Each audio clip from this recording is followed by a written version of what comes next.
Every second person was jumping into real estate because people hear a lot of money in it. Yeah, because there is this notion that the best time to start a real estate career in Dubai was it like 2006, 2007 when you first got there. Dubai has enormous number of brokers registered, 50,000, 60,000 brokers. Like, why Dubai? Why Dubai became this like... Why Dubai? That's the most important thing. Yeah. You know what the biggest businessmen always dream to do? Is get away from taxes. Any country you go, the government is against you. For sure, Dubai is number one. And why do you think some people are still choosing like New York, which is, I think, the most overrated real estate market in the world? They see the white Kandura, they think the guy walks around on his horse or camel and he tells, okay, this is the one, you have to kill him. No, it's not about broker, it's about sales. How good salesman you are. You started your TikTok account 7 months December ago. 2024. Yeah, and now you have how many followers? 250,000 followers. But it's not about the followers, it's about the views. Yeah, because I've seen that you have too 20 many. million, 50 million, Yeah. 70 million, 10 million. How did it come about? And then those trendy millionaires, billionaires things bring people over the page. Yeah, there's a trend that you started actually, right? That blow all Yeah. the social media. And then I had the Dubai, of course, trend also. I've also done some research on your TikTok account. You talk about Dubai, you talk about brands, you talk Exactly. about sports, millionaire, billionaire, and everything. So basically, those ones bringing the views, and then you are just funneling them through your other videos. Yeah. What was the biggest deal that you have been involved to? One transaction deal. Yeah. One transaction deal about $1 million. So, okay, let me open the secret. Okay, ladies and gentlemen, welcome to our third episode of our podcast. And today I have a guest who is from Dubai. I'm sure you've seen his some TikTok videos that blew up very, very recently, actually. And today I wanted to invite Arman so he can tell his journey on social media and also his journey on as a Dubai real estate investor. Please welcome Arman. Welcome. Good evening. Good evening. How are you? Good. You? Great, I'm great. Thank you very much. Arman, can you please introduce yourself to our audience and also tell what are you doing for a living and how your TikTok journey started like very recently, as I just... Sure. Let me first give you some info of what am I doing and where I come from. Yeah. And then we'll go into the social media in that journey. Yeah. So I'm in Dubai for last couple of years, doing some real estate investment planning. So what I do is I'm helping people to plan their investments into real estate, how to make money, how to create real estate portfolios and their wealth in real estate. Prior to that, I have done a lot of banking. I've been 18 years in investment banking, so that's the good background where I come from, Yeah. which helps me now to be in the real estate more as a financial advisor, planner, instead of just classic broker, helping buying and selling. So Yeah. the major thing I do is planning their investment portfolio. Okay. And when was the first time you went to Dubai? Very first time I've been in Dubai in 2006. So from 2006 until 2022, 23, I've been in Dubai probably about 40 times. But it was just visit, no business, nothing, just visit to have some fun in a nice place. Dubai was in a trend always. And around that time, I had some offers even of working and staying in Dubai. I would say no. But in 2022, something changed my mind. I was there for a month, helping some business to set up a new office, a new branch. Yeah. And that's what changed everything. And, I saw Dubai from another side, another perspective. And I changed my mind. I decided that, yes, this is the place where you must be. So you started your career in 2022 or before that? No, actually in real estate even later, because 22 was the year that I start thinking about moving to Dubai, and I took the first steps, start visiting Dubai for 2-3 months, staying there, Yeah. and searching to find what I'm going to do, what I'm really going to be in, and the options were either to own business or go back to this professional field. But too many years of banking, investment banking is very stressful. position and profession. So I said, no more finance, no more dealing with money. So let me go get something easy, relax, calm, that I can spend more time with my family. So I ended up looking into real estate, and it was popular, trendy thing. Every second person was jumping into real estate because people hear a lot of money in it. Yeah. And I said, okay, let me see. Maybe, that's something good, because real estate is another way that you make money without investing too much into it when you are on the other side of the game, not investor yourself. So I started a little bit into it to just go around, see how it works, how the system is built there. And the moment I understood that in Dubai is totally different than in any other place. I mean, I have experience of different countries. I've lived in the United States, in Europe, in Russia for the last 10 years. And again, everywhere I've seen the real estate market. If you're a banker, you have to be watching the real estate market. Yeah. But Dubai is a different thing. Dubai is a platform. Dubai is a trading marketplace platform where you can just make money on non-existing real estate. It's just like the options. You just buy an option to own a real estate which doesn't exist, and you sell that before it's even ready. Again, it doesn't exist. You buy and sell it, and you make money on it. So I understood that that's something close to me. That's a trade platform, and I already can see what's going to be there in the future and what I can do there. So I said, okay, this is it. Yeah. I'm going into it. And then 2023, I start getting engaged into real estate, and just a little later of that, I had the decision: either I'm opening my own company and struggling with it, or I'm finding a good top company that is doing all the hard work, and I'm doing what I have to do as a professional. Yeah. And then that's when I joined Fidu Properties. Yeah. There's this notion that it's already too late to start a real estate broker career in Dubai today. And you started in 2022, 2023. End of 23. Yeah, which, as I remember, it was already considered late. But you started there, and do you think like it is too late, or there is never going to be It's too never late late. for Dubai? It is never late. It depends what you mean when you're saying it's too late. Too Yeah, late because for what? Too late that you won't have your spot in the market, your Yes. room in the market, or you're not competent as much to be one of the ones in the market that you can make it. Yeah, because there is this notion that the best time to start a real estate career in Dubai was in like 2006, 2007 when you first got there.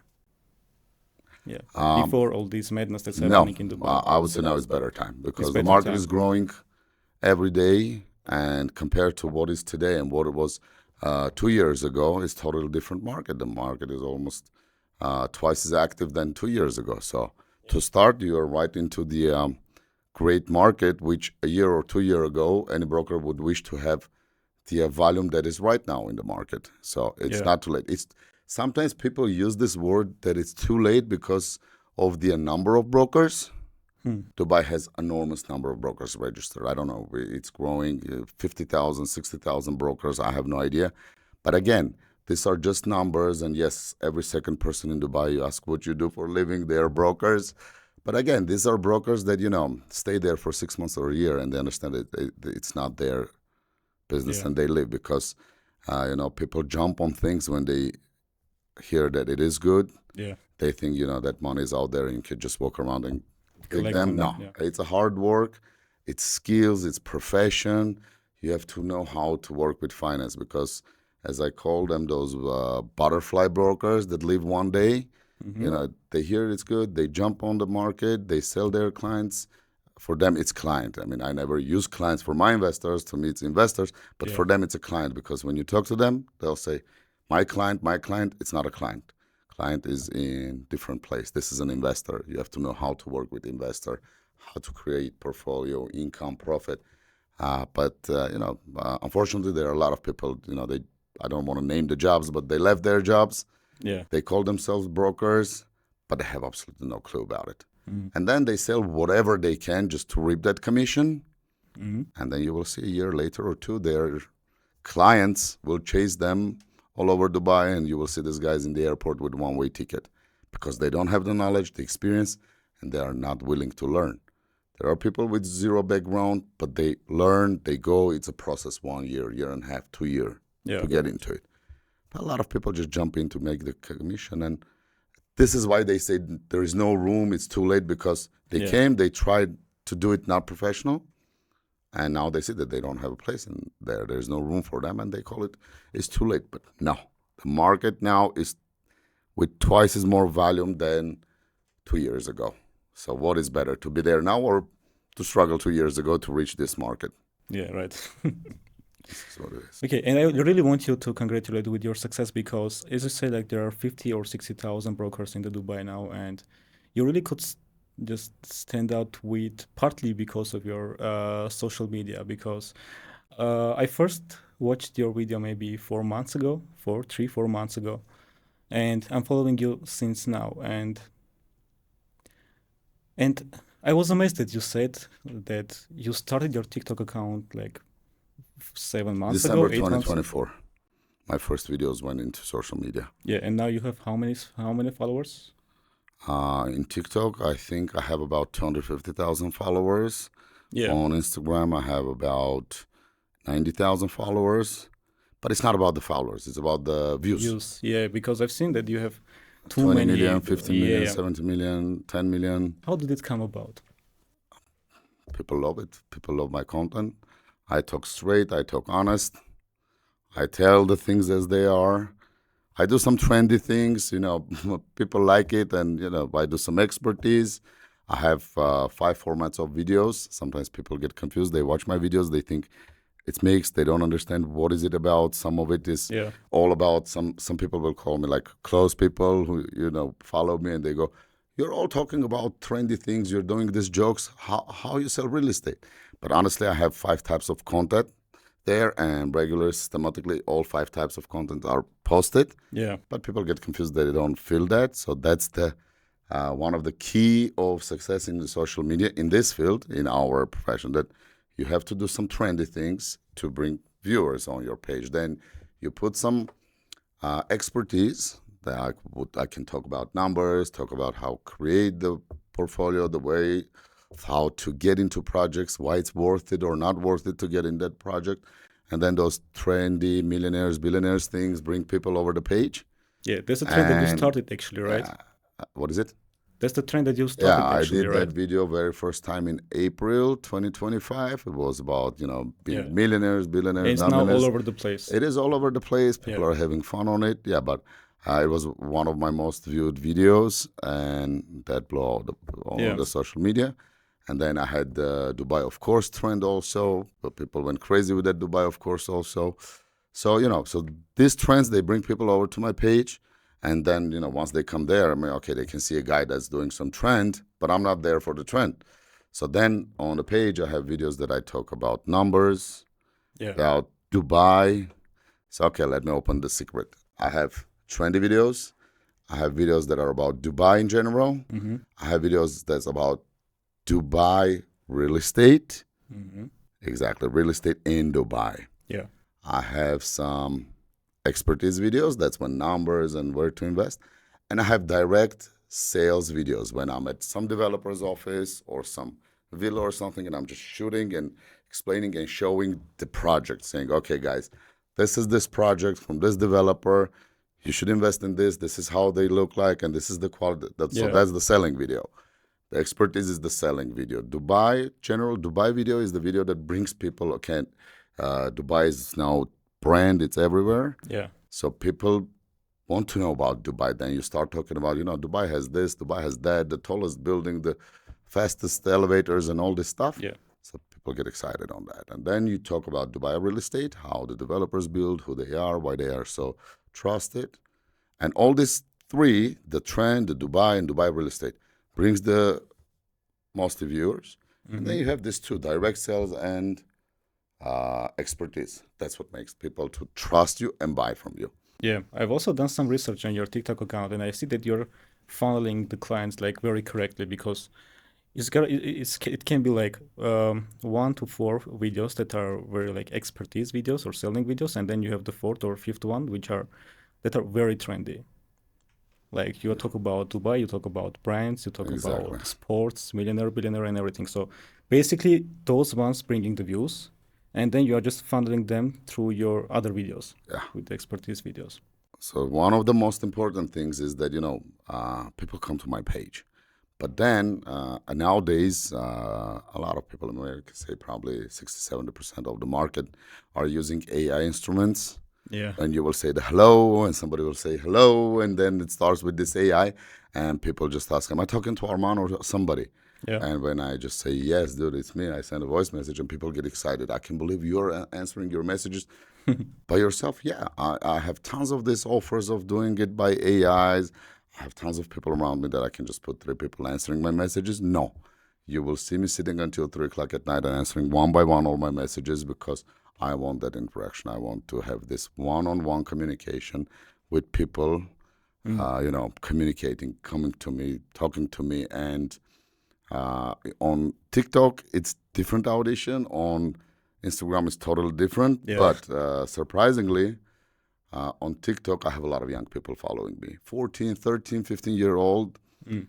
And they're just blowing there with the messages. Arman, I'm 13 years old. I want to be like you. Can you please give me some advice? I don't want to go to school anymore. I want to be like you. I'm like, no, this is your first step. You go to school, you get your education, then you come back to me and tell me that you're done, and I'll tell you what to do to become a millionaire. And they're like, oh, thank you, thank you. And just like in your real life, people Yeah. start talking about you. And one of the amazing things with my old dear followers, they talk between each other, and they're all excited that this is what they say, that your legend is that you are answering all your messages yourself. Like, there might be a guy from somewhere far in Africa asking me, can you give me a job, or can you give me $1? I never delete this message. I even go back there and say, okay, dude, we don't hire on distance, or here's the HR, send them CV. Or someone's asking, every second message can ask for money, all kinds of reasons. You cannot go to there and charities and all of them. But at least I tell, no, I don't do this kind of charities and stuff like that. But I answer every message, and people get excited about that. They're just, oh, I'm surprised. I just wanted to say hi, and that's all. Yeah. Are you getting exhausted just No, messaging I love always? it, what I do. Yeah. The funny thing, I started social media very hardly, because I'm not a social media work person. Now I am, but I didn't like that, and I wasn't into that. But starting my business in Dubai, the real estate Yeah. profession, in the beginning it was like an old school guy. Since I'm an ex-banker, I have a lot of connections in different countries, and it was like, hey, dude, I'm here in Dubai now doing investment planning here. Would you like to invest some money? And some guy from the United States, Russia, different places, all my connections and networking. Okay, yeah, what you will offer? Okay, here we can invest this much here, get this much return. Okay, yeah, send me whatever I need, papers or invoice, let me send the money. So it was this way. I was sitting all day long, old school version, getting my investors to Dubai, and then my wife, mostly at home. You should do, look at the others, look what is going on. Everything is on social media. Then I go to work. The CEO of the company, Arman, you should get on the social media. I'm like, dude, I'm not in that. Just forget me. I'm not into that. And at my age, I'm not like 20-year-old that I should be on it. No, you have to do it. Okay, I go home, and the same story again. So at some point, it's like, you don't want to go home, you don't want to work, because everybody's talking about that you have to do, to do. And I said, okay, let me just do it, let everyone calm down. So I took the decision, I stepped into it, Yeah. and this is the result. Yeah. This is what really I wanted to ask, because at the first glance, I think that you are very like media trained, but I guess you didn't have any videos before like 2024. But now you're very comfortable in front of the camera. Yeah. Is this really happened just within these 4-5 months, or? Yeah, honestly, when I went to shoot my very first videos, Yeah. I could be surprised. I was surprised, because like, how do I work with the camera? Like, do you need some special skills to work with it? Let's train at home. Like, no, calm down. So we went, the guy started shooting the first videos. I'm like, easy and talking. And he goes like, did you work before on media with cameras? I'm like, no, it's the very first time I'm shooting something with microphone. Yeah. Because you behave very well. I said, okay, well. I think this is, you know why? Because, you know how normally in any production you do scenarios, people sit. I have seen a lot of people sitting, recording their content with, papers sitting down here, and they are just behind the camera, and they're reading what they do. I never read anything. of whatever you see on my videos. So everything There's is unscripted. nothing that I read, nothing scripted. I talk exactly Oh, what I think in my expertise and professional videos. Anything that is trendy, yes, with my producer. My producer is an amazing guy, Broma Grecha. He does all this video production for me. And he comes up with the scenario. He goes, Arman, this is in trend. Or I will send him something, say, okay, I have this kind of idea. Let's do it as a trend. We shoot them and one of them just jumps out. yeah. And okay, he will take that material. He will work around that. He will send me, say, okay, this is what you should say. You should say football, not millionaires. I don't know, golf billionaires, and then the followers go crazy. They don't take it the way they're supposed to, and they go, "Oh, Ronaldo can buy you and sell you." They're like, it's not the football players; it's football followers, guys. So, but we talk about it. He gives me the idea, the scenario. We go by the scenario. I put it in my words, and I don't read any scripts. And he gives me the idea. I look at the scenario. I change it to my words, and I just talk about it as it is. So. Yeah, that's amazing. That Surprisingly, I mean, it works out very easy that way because it's natural. You don't have to learn somebody else's words than to, pretend that it's yours and talk about it on a camera. When you say what you think, when you're open, you're honest, and you say the truth, I guess it works. Then it becomes natural, and you don't think you work with the camera. You're just talking to audition. Yeah, I guess your wife knew what she was talking about. So. That's what it is. That's how it started. Yeah. Do you remember your first viral video on TikTok? Yes, of course. It was my idea. When I said it, my producer, first Roman, looked at it and said, okay, but you think that should work? I said, yeah, the way I have the idea in my head, I think it should work. Let's do it. The video was called, I Can Pay for Your Trip. And that video went viral. I think it was my 28 or 27 video. I said, okay, guys, we're going to show luxury, Dubai, and we're going to promote that we're ready. And we were ready to do that, and we did. Some people, came by that promotion. The promotion was, the video started that, I can pay for your trip to Dubai. I will meet you at the airport on a Rolls Royce, and then shows the company cars. We have 8 Rolls Royces in my company just for the investors to meet them and all this. Yeah, we got a lot of fancy cars. We have Bentley, which is limited edition, 50 of them in the world, only one in Dubai, and that's in my company. We're very serious and big company. So, and I showed just our Rolls Royces. I said, I can meet you at the airport on a Rolls Royce. I can take you to the best places of Dubai. I will host you in the best 5-star hotels in Dubai, and that shows other sky views. Yeah. And there's just one condition. You have to do your real estate deal with me, and I'm ready to pay for your trip.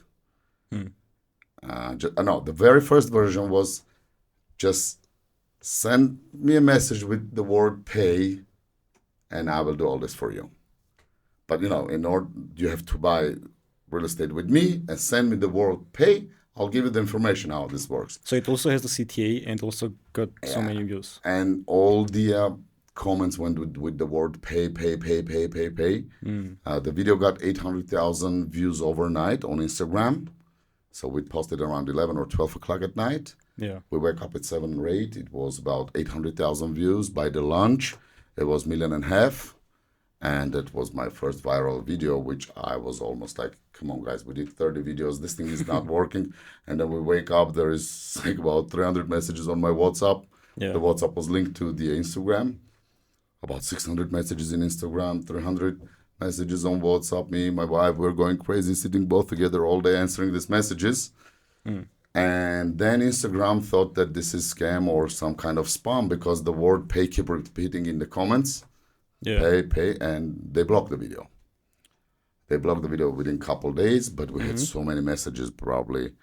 That was just the first day we got like that much. But 2-3 days we were keep receiving these messages. So it took a week to work on these messages, but the videos was already blocked, but we'll keep receiving the messages. Did they restore the video eventually or not? No. They took it off. They said the call to action is too tough and it looks like a scam. It's against our guidelines and rules, and they took it off. I said, okay. Now I have the attitude that it works. If I did 1.5 million, I will do another one. And Yeah. thank God I have 20 million views now on some videos. Don't you have that same problem now with the CTAs? Now we know how to say and what to say to not get into that problem. I re-recorded that same video, Yeah. and in the end, instead of sending me the word pay, I said, okay, guys, very clearly, there is one condition. In order to get all these benefits that I'm giving and this bonus to pay for your trip, you have to do a real estate deal with me. Actually, yeah, that doesn't make the video that attractive that the one before. The first But one. again, it went good with about 1 million views. And then people start copying that video. But I'm always happy because I don't. Some people get angry when they see someone is copying their content.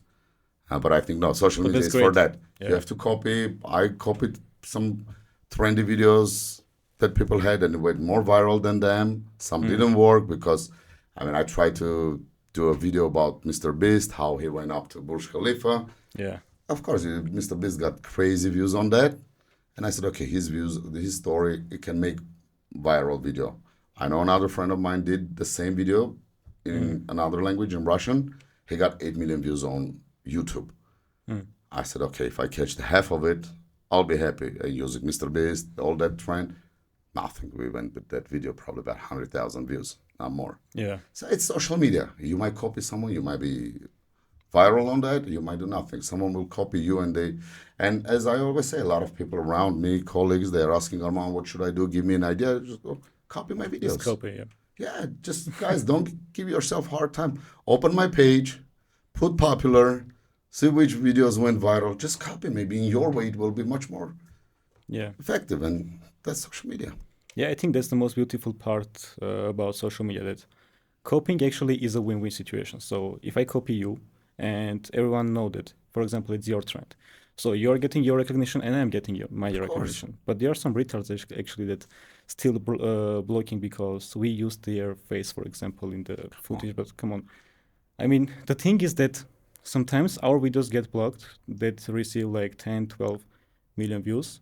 And the thing is, like, in their mentality, they think that if we got that views, if we didn't post it, they would get that views. But in reality, they had that video posted maybe 10 years ago and still got no views. And now we are posting it, it's going trendy, and they're blocking it out of nowhere. I don't know. I'm for it. I'm getting happy even when I have fun when I see someone is doing the same video that I've done. This millionaire, billionaire video.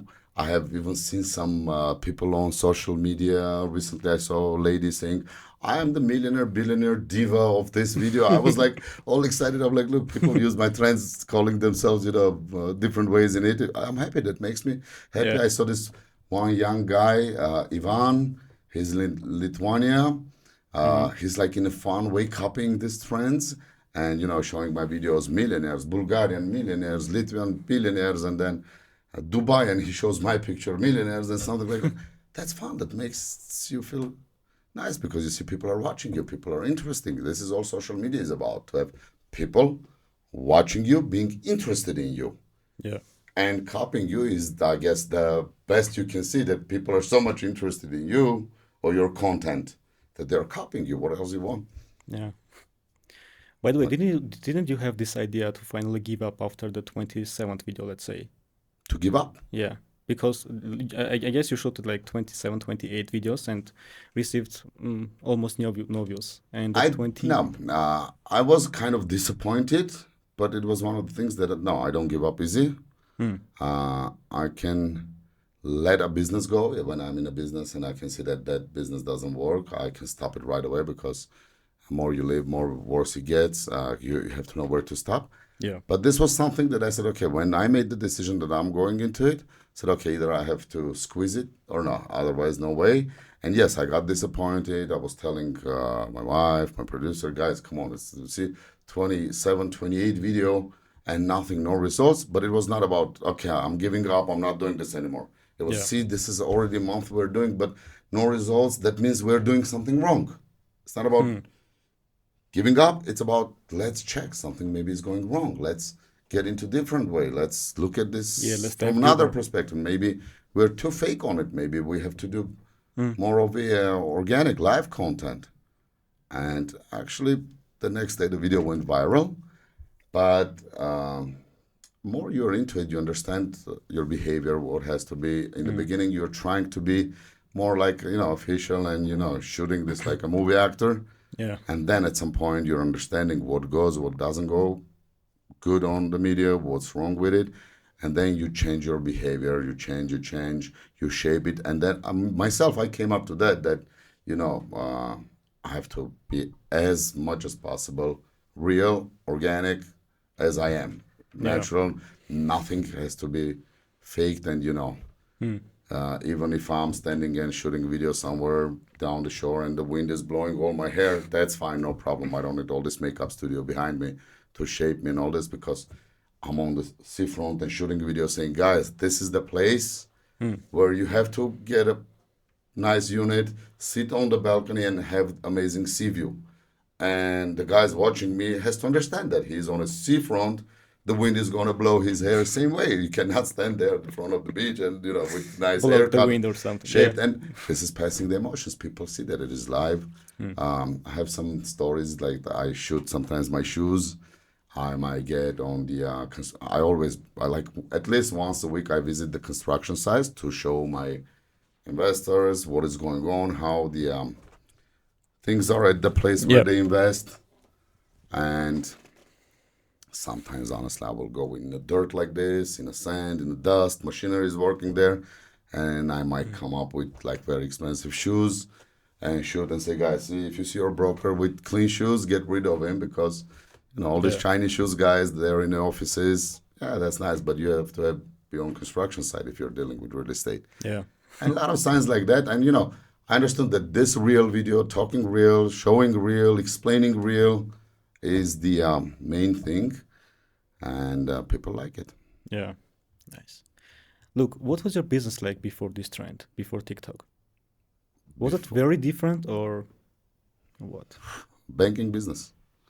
Banking business. I'm there 8 o'clock, 9 o'clock in the morning with a suit, tie, shaved, sitting in the office, dealing with billion-dollar corporate companies. But this was before real estate, right? Before real estate, Yeah. right? What was your real estate business look like before TikTok? Before you blew Real up? estate business Yeah. before TikTok? Yeah. As I said, and through own network to my old connections from the banking, big investors, talking to them, saying, okay, I'm here now in Dubai, doing this kind of things. There are opportunities you guys can invest.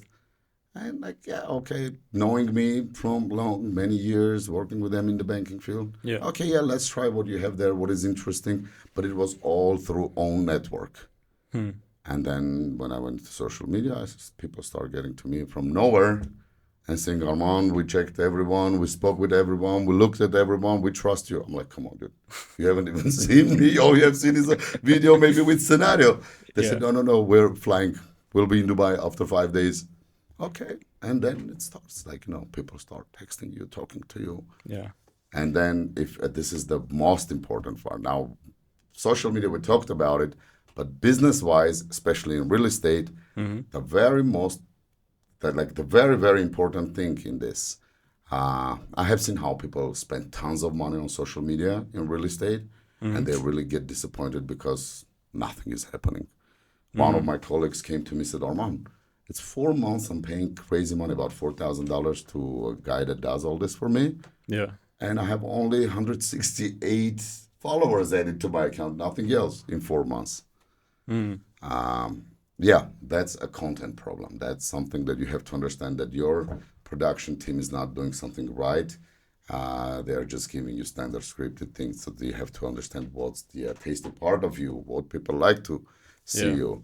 If I go right now talk about some makeup and stylish things, nobody's going to look at that. I'm not that type of guy. But when I talk about what I know, finance, money, and how you can make it and explain, people trust me because they see now I'm not from the other world. I don't look like a football player, and I'm talking about how to make money. So this is the one important thing. And the next important thing, and this is to everybody that's in social media that's trying to make money, by bringing some people on there, some audition on their pages, and then trying to sell something. Guys, you got to understand that selling is the hardest part of this story. Shooting videos on social media, I mean, come on, that can be easy.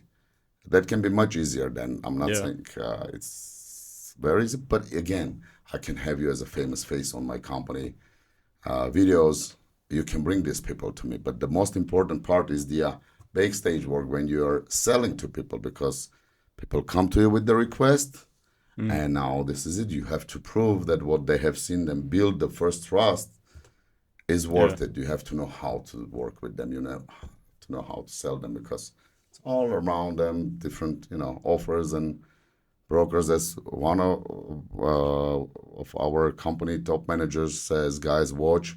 By the time you're talking on the phone with your investor, there are 10 brokers already working on him. Yeah. So this is the most important part of the The business actual in business our stuff. business, because Dubai, you come out of the plane. Have you ever visited Dubai? Yeah.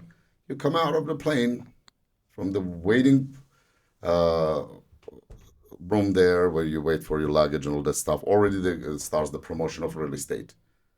Like you will see developer companies presenting themselves there, some guys standing there showing their mock-ups. You go out where the taxis, somebody standing with the stand, I'm a Dubai broker or I'm the best broker.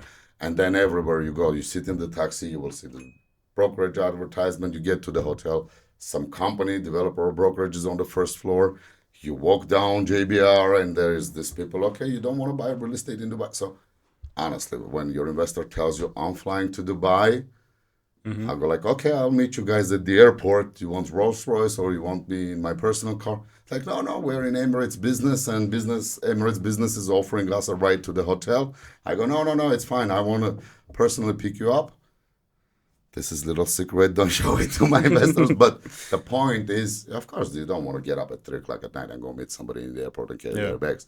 But the point is that you have the risk, even they talk to you and they're coming to meet you, you have the risk that from the airport to the hotel, they might meet someone that They can stall them. can attract them more than you on the way.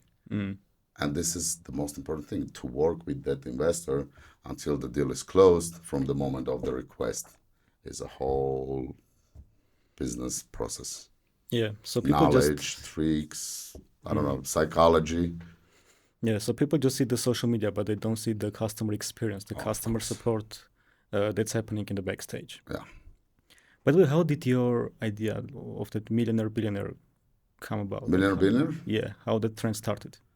We were thinking that we copied some trends at that time. We did some videos. There were like trends, and we were copying from somewhere, changing a little bit, and then we saw something somewhere talking about only millionaires, saying this is millionaire, this is millionaire, this is millionaire. Only like show videos that shows this is millionaire, this is millionaire, this is millionaire, this is millionaire, explaining which positions. Yeah. And we said, okay, why don't we do millionaires and not millionaires? And we started to create the scenario about, I don't remember, the first one was about who are, what are, like, I think the neighborhoods, who are millionaire neighborhoods, who are not. And we started the idea about millionaires, not millionaires, millionaire, not millionaires. And we were shooting something, and I said, millionaires, and instead of not millionaires, on a joke, I said billionaires. And Roma goes, oh, this is the idea. Let's put it millionaires, billionaires, not millionaires. And we did it that way. And then we said, okay, let's shape it a little bit. And it became the sequence of millionaires, billionaires, not millionaires. And then it repeats millionaires, billionaires, millionaires again. And millionaires again, not millionaires. So it's the sequence of the things. And we got into it and started going viral. But why do you think that worked so well? Like, what's the secret behind it? Maybe it's the comments, maybe. Why I think, or I used to think it should work. Or, I mean, you throw the video there, you don't know how it's going to work. But why it did, I think it's more about, I have the one there that has, I think, 15 or 20 million views with that millionaire, billionaire thing. And I think it's more of the, not the words millionaire, billionaire, it's the character. Some videos, I have this thing, sometimes maybe I'm taking wrong, I'm too serious into this, and people get that look with serious look, and I'm saying these things, and I guess how you have a favorite movie actor or somebody that is on the screen, you like it, and I think it's more of the character, the voice. People love my voice. They talk, they do comments a lot about it, and that's how it becomes a trend, and then they remember the words that you are saying. Or some trends, people don't say something, but they do something, right? The movement or something. So this action is the thing that sits in their memory, but they like it and it becomes trend because of you, or, your character, your look, all these things are. Mm. I guess all this combined. Yeah. That's what brings it to trend. And most of all, it's a fun thing. Yeah. It's a fun thing for Yeah, them. that's what I wanted to ask. Like, what's your comment section look like? Comment section. Yeah. What It's they're crazy. I usually. started in the beginning. I started getting interacted into comments, answering, but then I gave up with the comments because 4,000, 5,000, 7,000 comments, and you cannot go there and Hmm. communicate with them. It's too much. Yeah, it gotta be. Okay, I mean, at the end of the day, like, you see yourself as an entertainer, educator, or marketer first? I think more educator because Hmm. I like that. I get a lot of feedback about that, and then that makes me feel that makes me understand that yes, people are getting educated of that. Because I Yeah. will see a lot of that. Thank you for educating us on this. Thank you for telling us about this. Thank you for bringing this up. Hmm. I might go and say, okay, guys, when you look, this developer looks amazing, Yeah. but don't look on what it looks like. Look what it be there. When the developer tells you, okay, I'm so nice that I will give you 7 years payment plan, Mm-hmm. don't get excited on that. He's selling you property with 30% extra price than today's market. So you're buying hoping that you will have increased capital appreciation in those Yeah. years for 30%, but dummy, he's selling you already with the 30% increase. And you're not looking at those numbers, you're looking on the 7 year payment plan. Why the hell you need that 7 year Mm. payment plan? Just go mortgage it. And people like it. People understand, oh, he's right. You're telling this. This is one of the examples, but there are a lot of tricky things. Yeah, because it's very honest. Of course, Yeah. and I tell people this kind of things. I would tell them, this developer is better than this because at this one you will see amazing appliances, Mm. which Dubai has the gods of marketing. They know how to bring the things up very well, and you might see a property with the best appliances. But appliances is nothing. It's something that you can go buy in any store. But you have to see the quality of the construction. You have Mm. to understand that is there a noise between you and the neighbor and stuff like that. And Yeah. then you have another developer on the side that doesn't use all this, I don't know, Villeurbanne, Grohe, Siemens, Miele, all this stuff. He uses regular stuff, but he has walls that, you don't hear your neighbors. Mm. Dubai has a lot of serious problem with the moisture in the apartments because you have the hot weather and you have the AC running Yeah. 24/7 all year round. And if you don't use the house, and all your windows and doors are closed, let's say we're away right now, and if I leave my house 2 3 months that way, you cannot switch the AC off. Forget it. You will leave everything on. But if the house is all closed for 2 3 months, you just open the door, you will see moisture everywhere because of the hot and AC thing. Mm. And therefore you have to open the doors and windows like you use normally, getting in and out the house, going out the balcony and stuff. That gives some fresh air and things change. But when it's locked and you have AC running 24/7 for 3 months, that house gets crazy. And Yeah. if you have bad quality, you will see your paint is damaged, a lot of problems. So with good developer that has a good quality, you don't see these things. Mm. This is the difference. And when I talk about all this, people understand what they have to look into. They get educated. Yeah. Nice. Look, as a, let's say, new personal brand, as you are, is it difficult for you to mix the personal brand with the business? I mean, is it taking too much time to build your personal brand, like recording and filming everything? Yeah, it takes time. I mean, of course, it takes time. Sometimes, I'm not too much story maker. I know that in social media, it's very good to have a lot of stories, storytellings. Mm. I have friends that are very famous on social media. They work in different strategy. They might put reels like once a week, Mm. but they put 3 4 5 stories, maybe 10 stories every day, and they keep their audition with the stories. I don't do stories as much, but recently this year when we visited Armenia for whole summer, I said, okay, guys, I'm gonna. And this is when I find out that I have a lot of Armenian followers because my content is in English. Some people get surprised, like you called me and Yeah. said, "You speak Armenian?" Yes, I do. So people get surprised. Some don't know that I'm Armenian, and I said, okay, we're in Armenia this year. We have plenty of time. I'm gonna start doing storytellings, and I started posting the stories, guys. I'm in Armenia. I love Armenia. This is it. This is what you get in Armenia. This is the water fountains. This is the pomegranates on our Yeah. backyard. And I start seeing a lot of comments from people saying, "Oh, bro, thank you. You know, we didn't even know that you're Armenian, or you're Armenian, or you're promoting Armenia, you're showing." I said, "Yeah, okay, I'm telling about my home place. This is it. Yeah. Dubai is perfect. Dubai is beautiful. I live in Dubai, but home is home. So Yeah. this is it." And then I saw a number of Armenian replies to my stories, and I said, "What the heck? I have so many Armenian followers because I'm happy with it, but I never expected that because, you know." Yeah, the thing is that everybody sees the name Arman, but they're very suspicious about like, are you an Armenian, or Yeah. you're from Dubai? Maybe you are Yeah, a lot from of any Arabic Iranians are country. with that name. A lot of Iranians will ask me, "Are you Iranian or no?" Yeah, a lot of in the Middle East, that's popular name, and that Yeah. doesn't give them the clue that I'm Armenian. Hmm. And then I started the storytelling and stuff, and it went viral. So, um, as an answer to your question, yeah, it's a hard work. Even the storytelling. Why I said I'm not doing it normally a lot in Dubai, but I did for a couple of months in Armenia, and I see it takes a lot of time, your attention here, there, to do that, and then of course the reels, the video shooting. Yeah. Thank God it went well with me with the camera to work with the camera, as I said, without scripts and anything. I see some people struggle. They to record one 20 seconds or 30 seconds video, they're spending 15, 20 minutes on a Yeah, that's video. me. Yeah, no, we shoot like 10, 15 videos at once. It takes us about maybe hour, maximum two, because of the Mm. location. But we shoot 15, 20, up to 30 videos, and then we edit and post them. Yeah. And yeah, it's hard work. It takes time, especially in Dubai when it's hot, in hot season. You have to change because you're shooting 30 videos. You cannot be in the same look.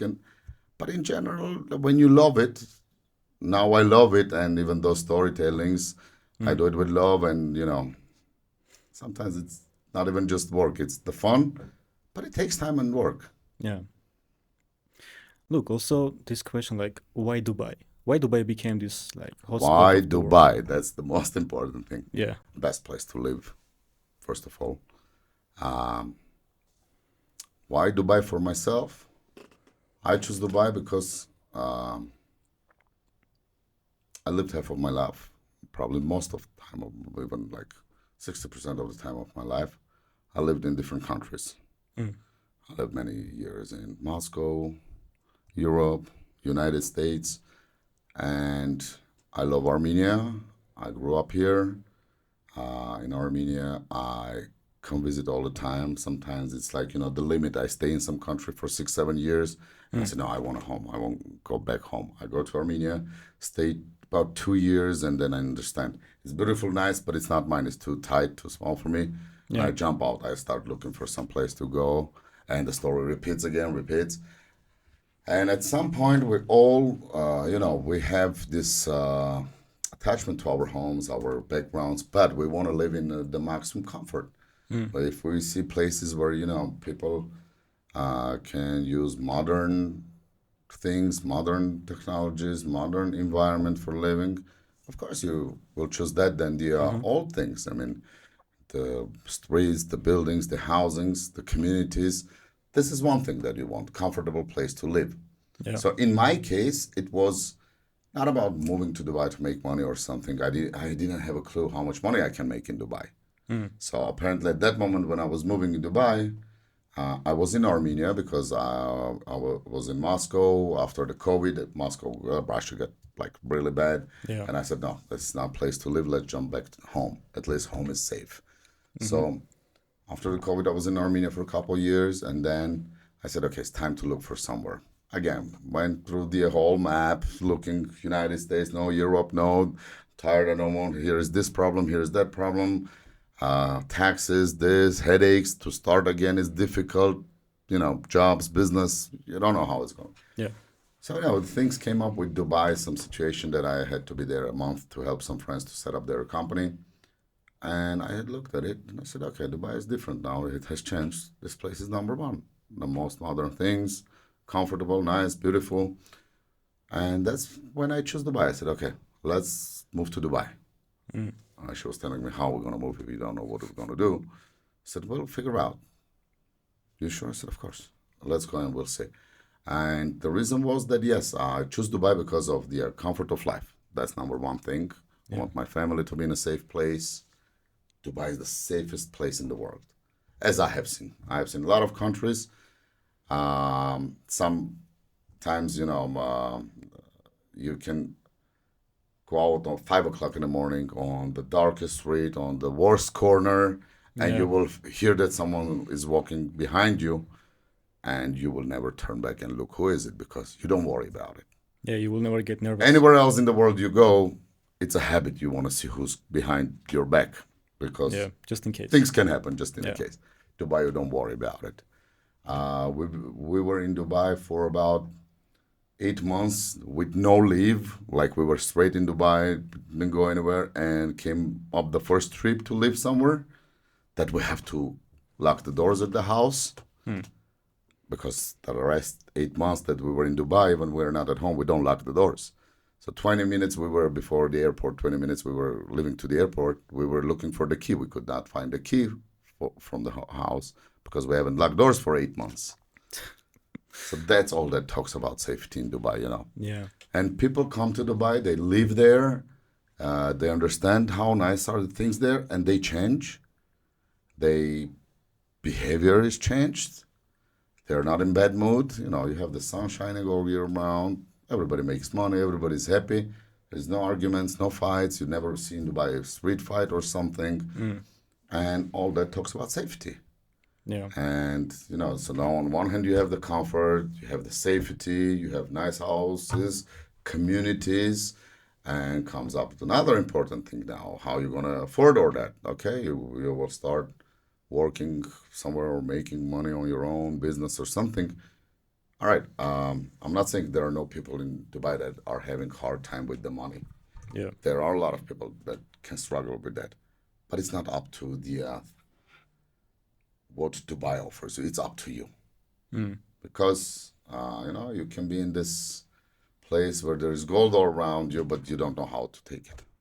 Yeah. So Dubai is that place. There is everything available for you. It's all over, but you have to have enough brains to do it. I don't know. You sell water, you sell real estate, or you're, I don't know, in some other industry, social media at all in general.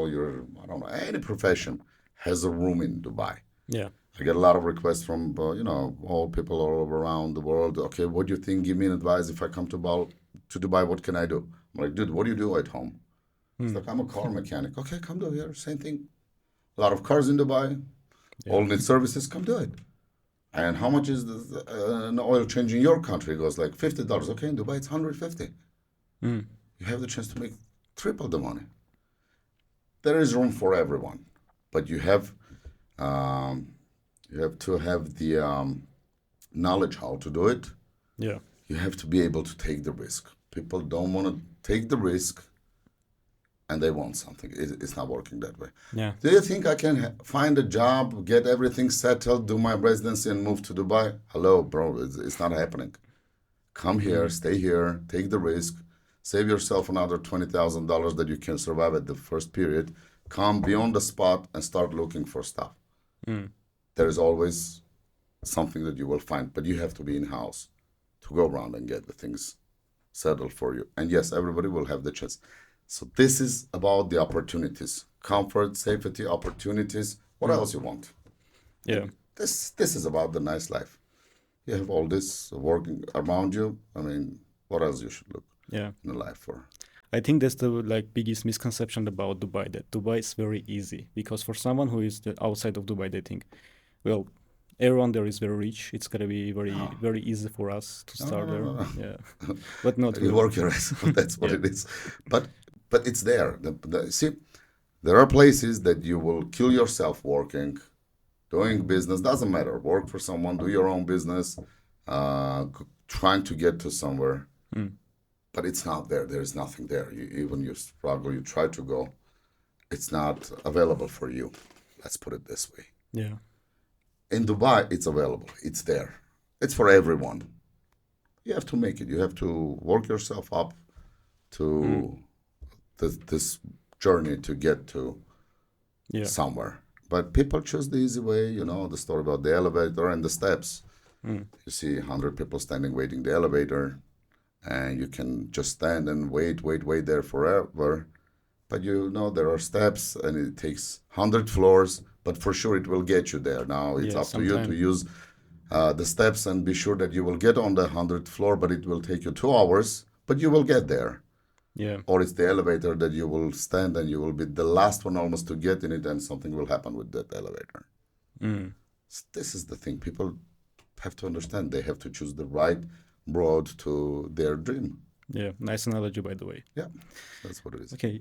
Like you say, the safety and everything. But regarding the business side, like, why do you think it's became like the number one place for the entrepreneurs? Like, it became the epicenter of the world now for entrepreneurs. Why? Yeah. You know what the biggest businessmen always dream to do? First thing, what they dream to do is get away from taxes. Yeah. Any big businessman, billionaires, trillionaires, their first goal in business is to screw up the government and get around the taxes. Why? Because you do business in normal circumstances. If business does 20% profit, that considers to be very good business, right?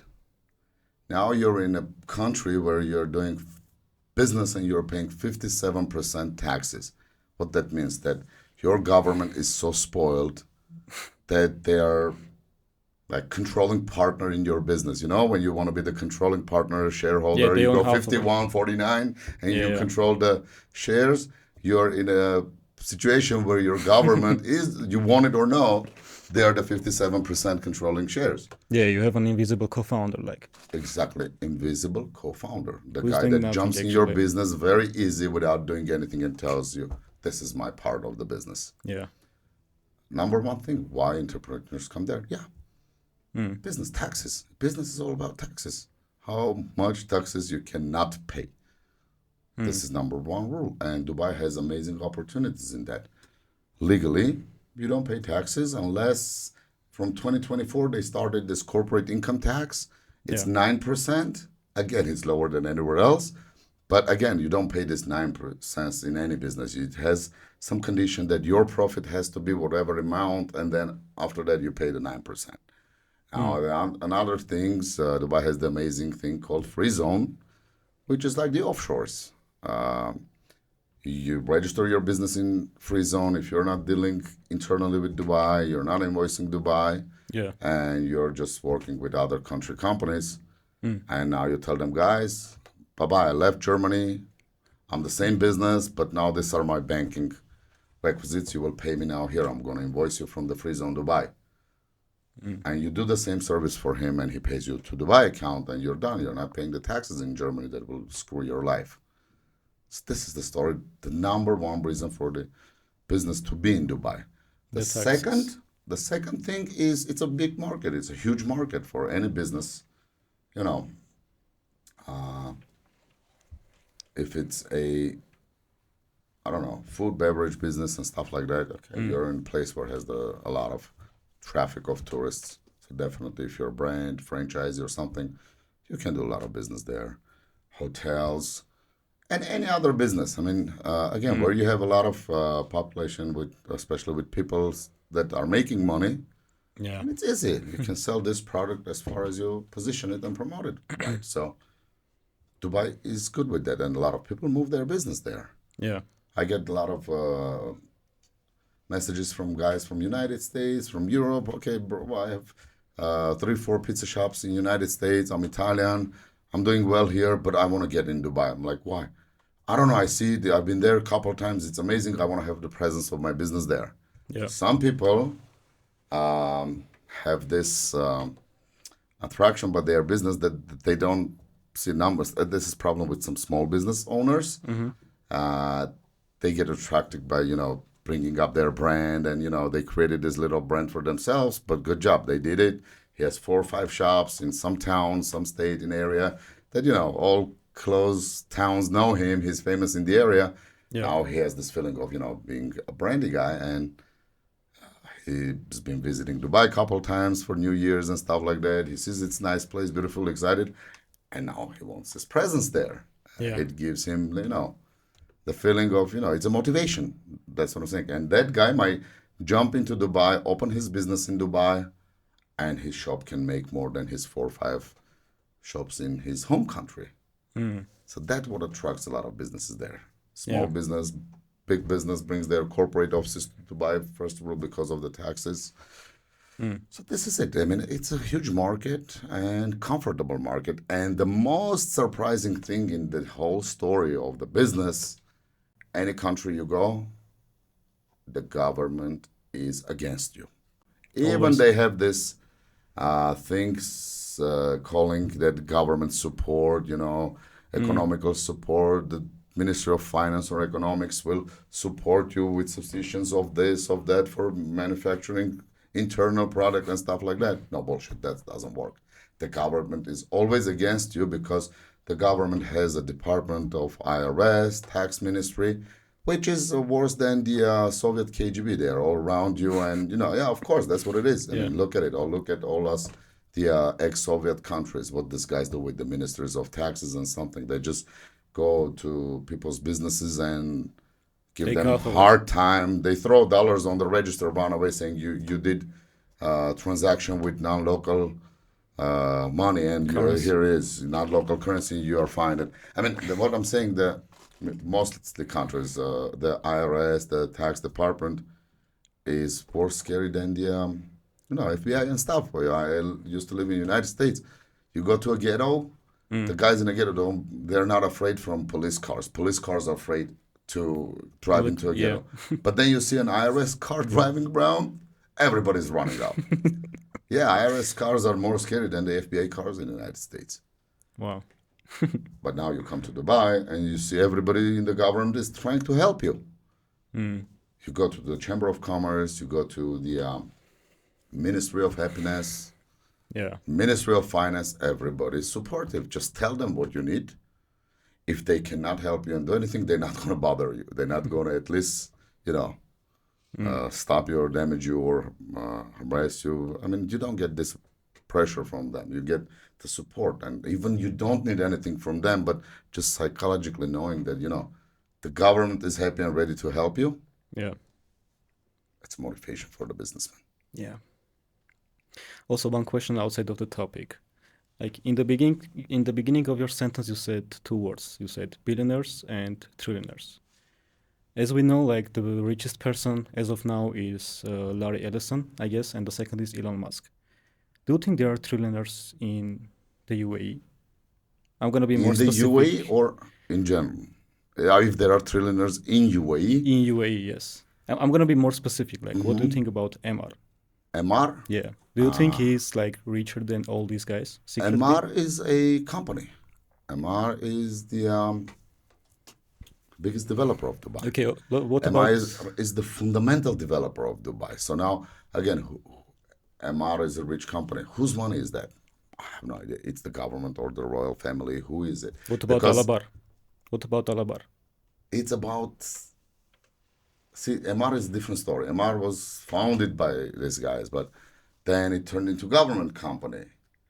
Now, so the MR is like the government and not the government. Part of it is the government, part of it is not the government. Now, Mm. who owns the wealth of MR? This is the question. But yes, it's a very rich company. It's a huge company. Honestly, if I knew the answer, I would say yes, for sure, because that's what I talk always, as Yeah. it is. Never been interested to understand MR is trillionaire or a billionaire. If the MR is billionaire, for sure. I mean, that's Yeah. no questions asked. Are they there up with the trillion? I have no idea. Yeah. Could be, but if even they are, even if they are with trillion, I will be happy Yeah. because I guess his official net worth is like $16.8 billion, but don't you think it's very low? see, this is the country and the place. This is exactly what we're talking about the government being on your side and not. Mm. Dubai is the place that you're not scared to show that. If MR has 68 billion, they will show the 68 billion. If they have trillion, they will show the trillion. This is a country and a place where you don't do something wrong, you can show whatever you want. Yeah. Understand? There is no government that pressures you. There is no mafia that jumps on you when you make crazy money. There is nothing like that. You can show no problem. You can drive a Rolls Royce, private, nobody's gonna bother you. You can own a private jet, own it. Nobody's business is that. I don't know. You can fly to Mars, fly, nobody's gonna bother you. Yeah. You have money, you show it, you spend it, you do whatever, you live the life you want. Nobody bothers you. This is the point. If Amar has a trillion, they can easily show no matter they're a government company or not. Mm. This is the best part of Amar. But don't do wrong things. This is the most important. In that country, you have to behave yourself. Mm. There are a lot of Right. stories with rich guys that came to Dubai, became more rich, and then they lose their control.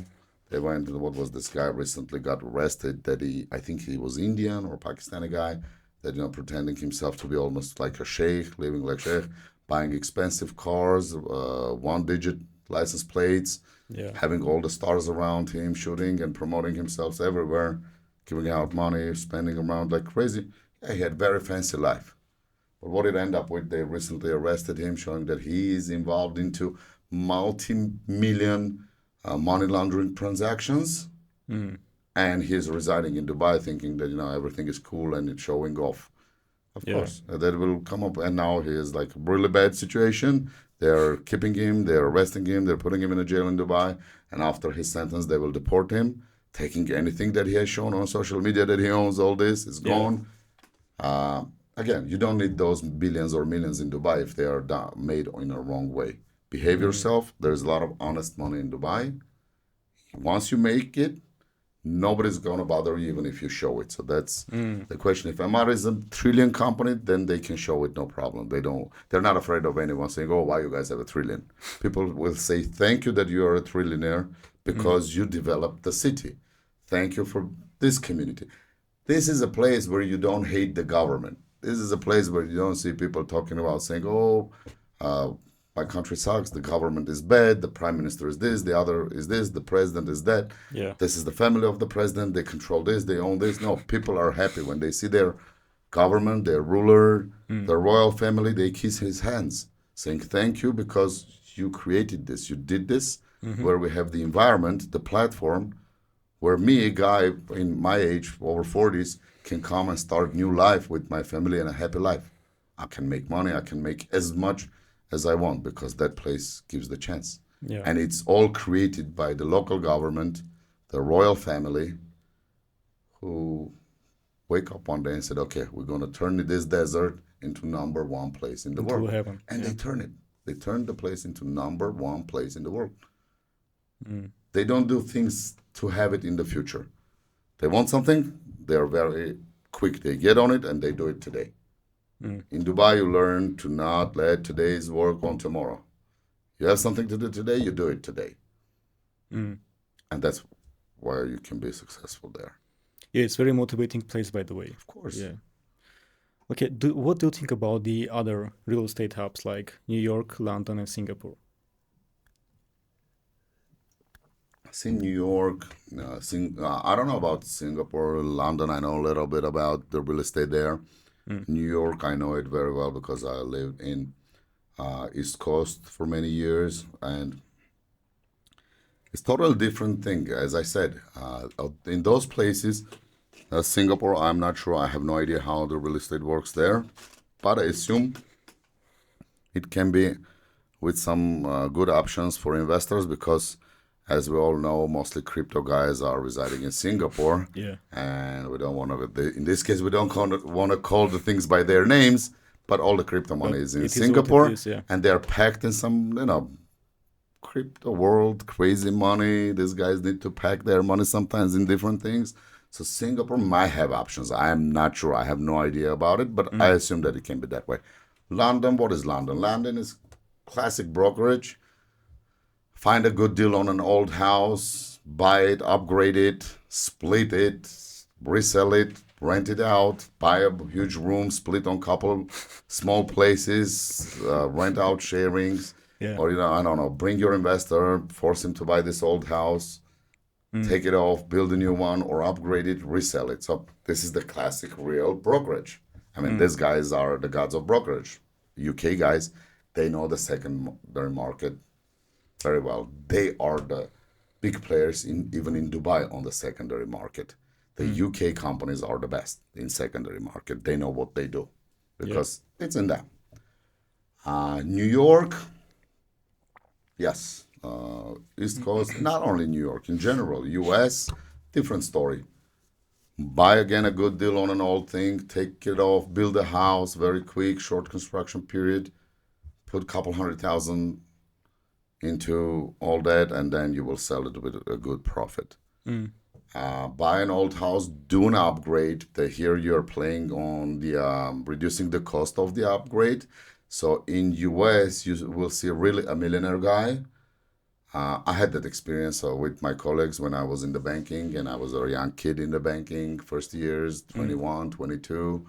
And I would see the top management, the vice presidents of lending and stuff like that. These guys were like a dream for me. I was 21-year-old guy just starting in banking business, and you see these guys up there, top managers, dressed up with nice suits, with watches of $100,000. Yeah. And on the weekend, I drive down the neighborhood, like where the company was, and they all live around. And you see him near some old house, doing by himself the remodeling, renovation, construction, and stop watching him. And you go like, this guy, his salary is like $2 million, and he gets another $2 million in commissions. What the hell is he doing? Can he bring someone to do this? And then one of these guys, I asked him, Joe, what are you doing? And he started explaining me, like he buys the houses. He said the secret is now to upgrade it, but with the minimum cost, to reduce the cost of upgrade. And this is where I make money, and then I put it to sell.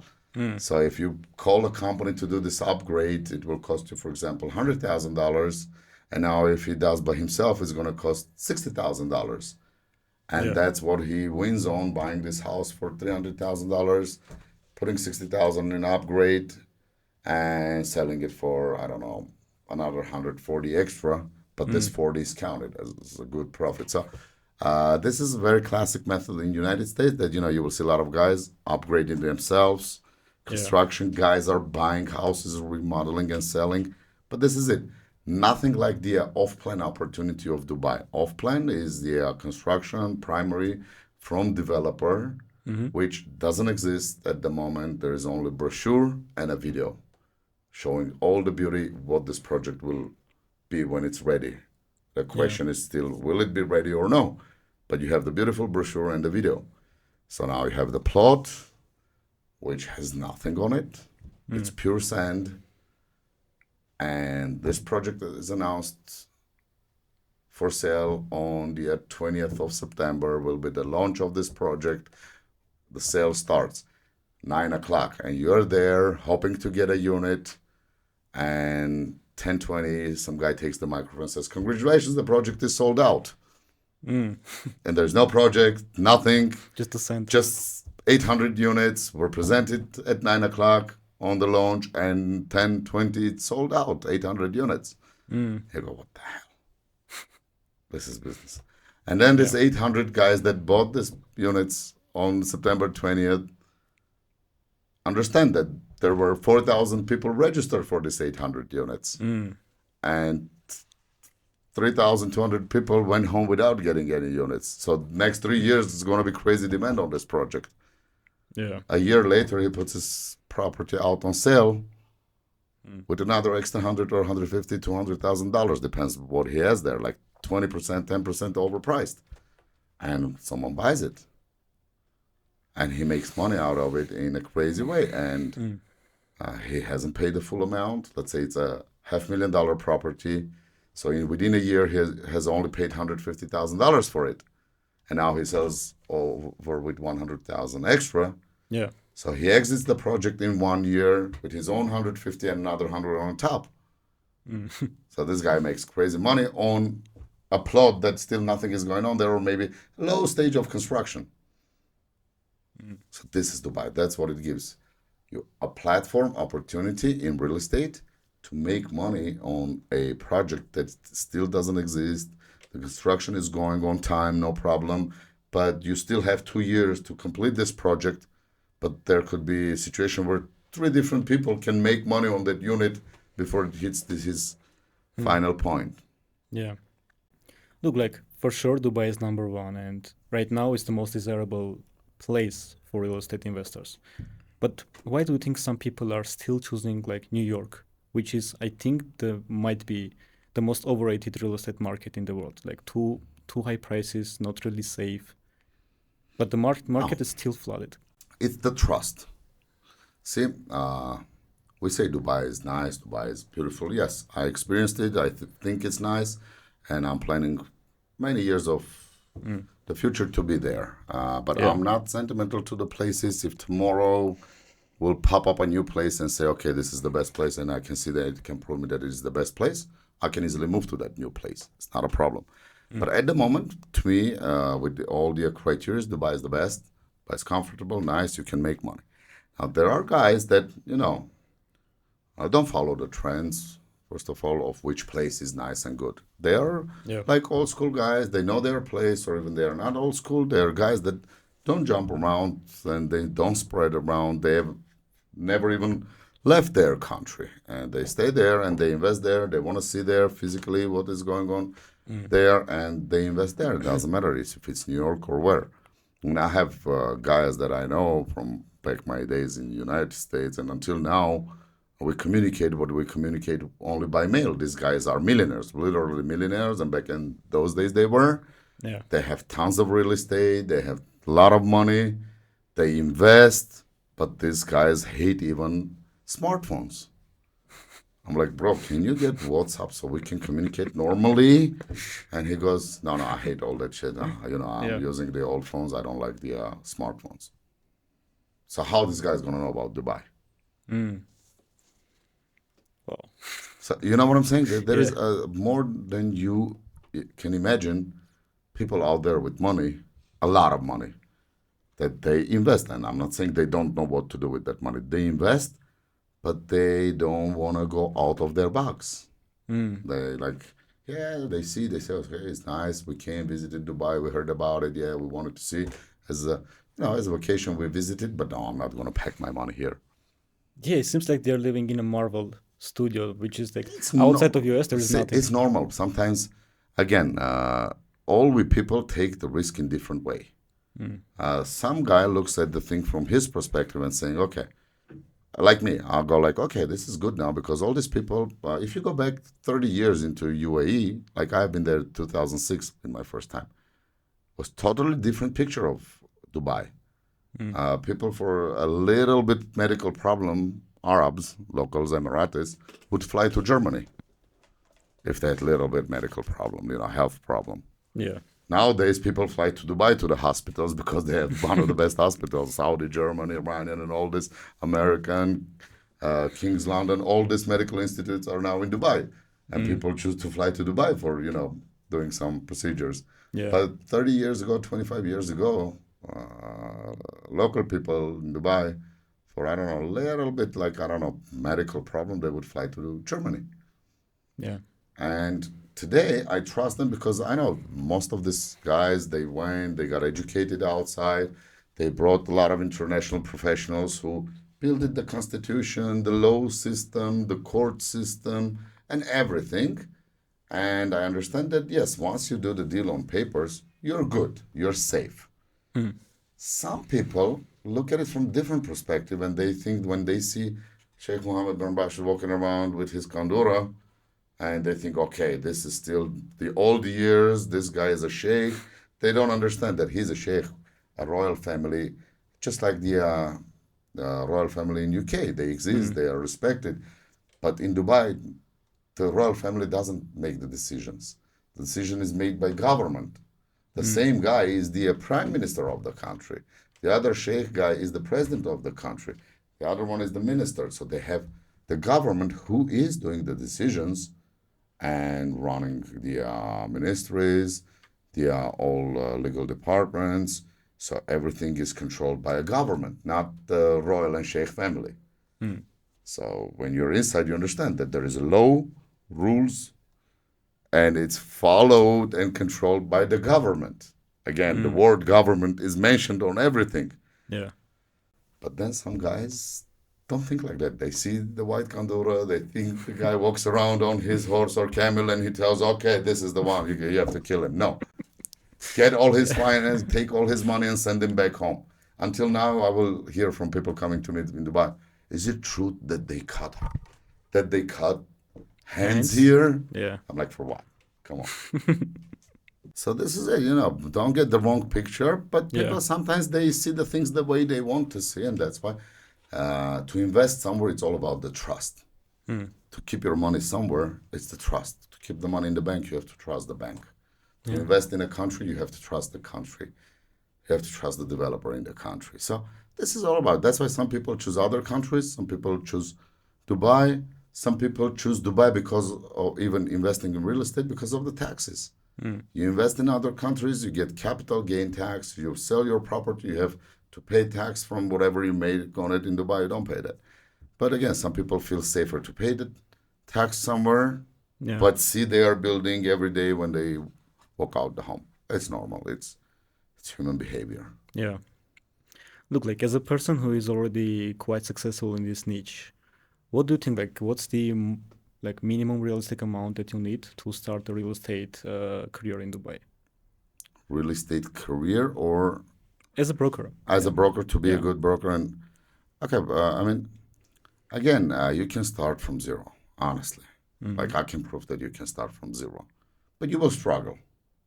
Hmm. You will struggle. And I really feel bad for these guys. I have colleagues like that, I have been trying to be maximum supportive to that the guy lives his day-to-day job that fits him, that gives him at least everyday salary to eat and sleep somewhere. He gives up to that and he's working hard, trying to become Hmm. someone in that market. And you see him already a year not doing a deal. It was recently with one of my colleagues. It was almost a year with that. And you feel bad to go to him and say, okay, bro, stop this. Mm-hmm. Because you see him struggling. Like the guy is really struggling. No money, nothing. Yeah. And he's trying, and he doesn't lose the hope. He believes in it. Sometimes you want to go and say, bro, really, I feel bad for you. Stop it. Hmm. Don't kill yourself. Go work somewhere else. But then you cannot do it because you understand that the guy Is sees the dream obsessed. somewhere. Yeah. He's killing himself to go up there.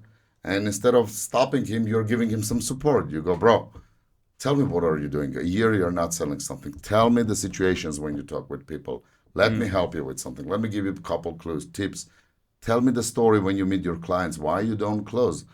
Maybe I can understand what are you doing at that moment wrong, and I can give you some tips to change it. And then you support this guy. Another one comes, puts 1,000 in his pocket and goes, bro, take care of yourself. You will return me when you get back. The other one gives his card that he can go. This is what happens in my company. We're a huge Yeah. team. We're like family. We hold each other hands. We help each other. And some guy that is in a need might take your car and go on a meeting or something like that. And then you see he gets all this motivation. A year, quiet, and baba, does like $4 or $5 million deal. Hmm. He's all happy. Next day you see him comes on his Life fancy changing. car Yeah. and all changed up, and you're happy for him. Now he's ready. He's gonna go. But that's a long wait. It's a Hmm. personality. It's not for everyone. So therefore, I think if you're going into the brokerage and you're absolutely new to that, first of all, understand it's just not like you saw it and you can do it. Yeah. First of all, evaluate your knowledge about sales. It's not about broker. It's about sales. How Hmm. good salesman you are. Because if you're a good salesman, if I give you the cup, if I give you a pen or a real estate, you have to know how to sell it. Yeah. So first of all, going into that, you have to understand, are you a salesman or not? Is this yours or not? If you're going to go Hmm. stand there and just repeat something by script, your investor might know 10 times more than you because he's a real estate investor and he's educated. So you have to, first of all, understand, are you a good salesman or no, Hmm. to not meet people and do stupid things. Then you have to understand, can you learn the real estate itself and the market? Hmm. Okay, you're ready with all this. And now you have to go for the most important step. Are you ready to live in this a year without making money Yeah. and only spending? Do you have the backup of that money? Hmm. Again, I told you stories about success of the guys that literally had zero money. They were struggling, but they did it, they made it. But this is not normal. To me, no. Hmm. You have the dream, respect to you, bro, you're killing yourself. You're starving, you're sleeping in the prayer rooms. So you think that's the most common mistake that someone is Have doing? the money, yeah, so you can focus. To me, your head has to be free of the Hmm. life comfort, at least the minimum that you can go out there and look for business. Because You go on meetings with people that you're trying to offer $1 million, $2 million house minimum. I mean, people say, "Oh, that doesn't matter." No, it does matter how you look like. It does matter what car you drive. No, it doesn't matter. It's you now, bro. If some guys look at that, some don't look at that. When you pull at that meeting and you pick up the investor or you go with him somewhere. I just recently had an investor in Dubai. This is a very funny story, and he was flying from South Africa to me in Dubai, but he knows I'm in Armenia. Just recently, like a couple of weeks ago. Yeah. And we had to meet up in Dubai. So he said, "Okay, Arman, right." I said, "Give me your dates. When are you flying out?" Like, there's 2, 3 days left. I said, "Okay, give me the exact dates. Send me your booking. Tell me what day is your flight and what's your hours so I can buy the ticket to be there a day before to meet you." And the guy is loaded like very, very high. And he said, "Look, I have my plane flying out, let's say, not tomorrow, the next day, and it's a 13-hour boring flight. I'm by myself in the plane. It's crazy." He flies private jets. And I said, "Okay, so I can be there the day before." He's like, "Do you want me to pick you up in Armenia?" And I had this feeling that he's riding a Uber or Yandex taxi. Like, "You want me to pick you up in Armenia?" I said, "Come on, are you serious?" He's like, "Yeah, let me stop by in Armenia, pick you up, and then we'll fly together, continue to Dubai." I said, "Okay, no problem. If that's what you want, let's do it." As you wish, yeah. Yeah, so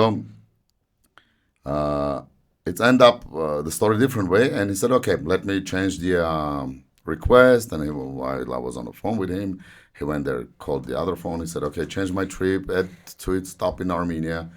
And then they edit the stop. They charged much of money about that. And then they said, "Okay, by the requirements, if it's 9 hours to Armenia, after 9 hour flight, if the plane stops, it has to stop for a rest for 12 hours. So 12 hours, they have to be in Armenia." I was picturing it different way. They will come, stop at the bus stop. I get on the plane and we continue. And then he goes like, 12 hours, we have to be here. I'm like, "Okay, then I have to take him out to the city. You can't leave him sitting in a plane waiting for me 12 hours. And we end up with a problem that Armenia, there are like 10 countries for which Armenia has like crazy visa requirements. Like, probably our government thinks that, people who come stay in Armenia and don't want to leave, and, it's dangerous to get them here. So his visa type has to be like, I have to do an invitation. It has to go through 2 weeks into some checkup, international defense and all this. They have to run all kinds of checkups on him and then issue the visa. I said, "Okay, let's try it hard." So we went through the process. Here and there, they had this legal paid service that you can go by, like fast track, like, here, check up this quick, check up this quick. Yeah. So we did everything. The papers came to the Ministry of Foreign Affairs, who has to issue the visa. And I'm like, "All good. Your visa is almost ready. You can get, not tomorrow, next day on the plane, and we'll go out the cities for some time and come back and take the flight to Dubai." So, the last moment, the approvals are in the Ministry of Foreign Affairs, and I said, "Okay, can you please guys tell me how now we get that visa? Is it electronic visa or it's on arrival at the airport?" They said, "No, he has to go to the Armenian embassy and get some kind of stamped visa in his passport prior to flight." I'm like, "Okay, let's see." I hit Armenian embassy, South Africa. The closest Armenian embassy was in 9,000 kilometers away. I was like, "Guys, how's that going to happen? This is impossible." Okay, let him stop by another country, get the visa, and then fly to Armenia. I'm like, "Are you crazy? Can he just come at the airport and get he has the approvals. Let him get the visa at the airport." He said, "No, he has to get it in another country." So with all these crazy things, I said, "Okay, you fly direct, I'll fly from Armenia." Why I told you this long story? To understand what kind of people we meet in this business. A guy that runs on private jets, the guy that has crazy money. And in the end of the day, it's ended up me being in Dubai a day before him. So he comes, I go to the airport to meet him. I pick him up in my car, all excited. We first meeting of me and the investor, but prior to that, I already have closed couple deals with him on distance for more than $5 million. Not even seeing each other, just on distance. And I pick him up. We go sit in some restaurant. It was evening, just to have a dinner, and after take him to his place where he stays. Mm-hmm. Simple, very simple. He doesn't care about anything in the world. That has a lot of money, can afford private jets, and these are the guys that you see with no brands, no fancy things. He knows everything well about everything. Which one is the best car, and he's moving to Dubai now. He goes, Arman, okay, when we settle here, the house and everything, what do you think? What car I should get here? I'm like, it's hard to say, because these people have money, but they can get whatever they want. I'm like, it's all about your comfort or something. I go like, maybe you can get, I don't know, G-Wagon or some super sport. He goes, no, I want something simple, maybe, Toyota or something, just for everyday run. Yeah. And this is the moment that I'm trying to bring up, that this guy is a multi-millionaire. And I go meet him in a Rolls Royce, Mercedes, or BMW. It doesn't matter. He doesn't look on what I'm driving. And he just, because with his millions, he can buy a Toyota. He doesn't care what they think around him. He has the money. Yeah. Now, on the other hand of the story, so for this guy, I could go even there with bicycle. He doesn't care. But on the other hand of the story, you have the guys that are even worth it money-wise less than this kind of people, but they have the money. You work with them. Yeah. But they're all about the luxury and fancy life and all this. Yeah, just showing And off. you go meet the guy, he's telling you about his cars, is this, is that. And now you cannot meet this guy with with a shitty Toyota, because this guy is expecting to work with you because he thinks you're Yeah, he has successful. different metrics. Yeah. He loves you because you have all that fancy stuff on it. You're wearing the Rolly, or wearing some nice watches. You're driving a fancy car, and he's all excited about it. He's buying a $7 million villa with you. He doesn't talk about the villa. He's talking about his G-Wagon and your G-Wagon. Yeah. So, see, this is the thing. You don't know. That's why you have to be prepared. You gotta have a good car when you're in real estate, because that's your image, prestige. You gotta dress up with, at least, I'm not saying fancy brands and stuff like that, but good looking stuff, that can, exactly, that big brand names, they don't work in this. Dubai is a very fancy place, very show off place. In Dubai, you will see guys with walking around Louis Vuitton bags and, all this Dolce Gabbanas all over the place and Gucci's. That's fake. That's not the right guy. These guys are worth it much less than they try to show. Guys with huge money, guys with big money in Dubai, they never work with this crowded brand names. Yeah. But again, you have to have it. Guys can understand which suit you're wearing, it's a good or not. And of course, if you're making money, you at least you're a professional. You have to have the good look. So buying a couple pairs of nice suits, wearing nice shoes, driving a little, not low class, a little bit closer to the luxury car, wearing at least a little bit nicer watch and all this. This is your image. This is your stuff. This is what people look at you before they talk to you. Yeah. So therefore, you have to have some money to get prepared with that. You never know. You can call a client and he can say, okay, let's meet at this place. And you might end up a place that you guys have 2 cups of coffee, bottle of water, you will end up paying $200, $300 for that. Are you ready for that or no? Or you're going to ruin your opportunity, your chance of the deal, because, if you go on that meeting, you don't have the money to pay for that coffee. Maybe you will not need to pay for it. It'll be him paying for it. But just in case, yeah. But you have to be prepared, right, for that. Or he's calling you to a dinner somewhere or something. All kinds of situations, But the guy will tell you, okay, I'm staying in Royal Atlantis, let's meet here. And you'll be scared to go there because you don't even know what Royal Atlantis looks like. So that's what I'm saying. You have to prepare with money. You have to have experience of all these places yourself, even without any deals or any circumstances of the meeting investor or someone. You have to at least once, I'm not telling you every day, if you can afford it, thank God, go do it. But at least Once a month, you have to be in a fancy place in Dubai. You have to be. You have to know the good restaurants. You have to be this in these restaurants. You can not have the name of good restaurant, but not have been there because Yeah. your investor, your visitors, these people get attached to you. They become friends with you. They'll Mm. tell you, okay, we're done with the deal. Where are we going tonight to celebrate it? Okay, you have to name the place. Yeah. When you say, You oh, have I don't have a clue about it, then they understand you're a loser. yeah, you have to have an You idea have to at have an least. idea Yeah. at least 4 or 5 good restaurants where to take them. Normally, when you do a big deal, you're the one who's inviting them to Mm. somewhere to sit and celebrate. Depends on the personality, how you get engaged. We have scenarios that investors that did a lot of investments with me, they come with families. We become family friends. We become family friends to a point that I cannot look at their deals as commercial deals. I cannot, Mm. Yeah. now I Yeah. feel bad money of making money in these deals. We become so close friends. Yeah, like a family member. Yeah, and with kids, families, all we become friends, and they buy us gifts. We buy them gifts. You know, you will see all kinds of different stories, and you have to be prepared.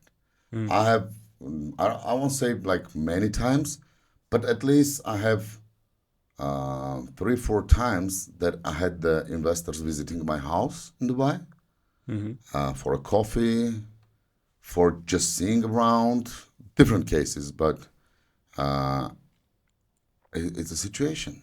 And they're all like pretty loaded people. Mm-hmm. But we had a place, we were visiting here for business, and then the next meeting is here within like after 4 hours, and these 4 hours, we've been in the most restaurants and coffee shops last 2 days, and now we have 4 hours to wait, and my house is here on the way. I'll be like, guys, it's a family.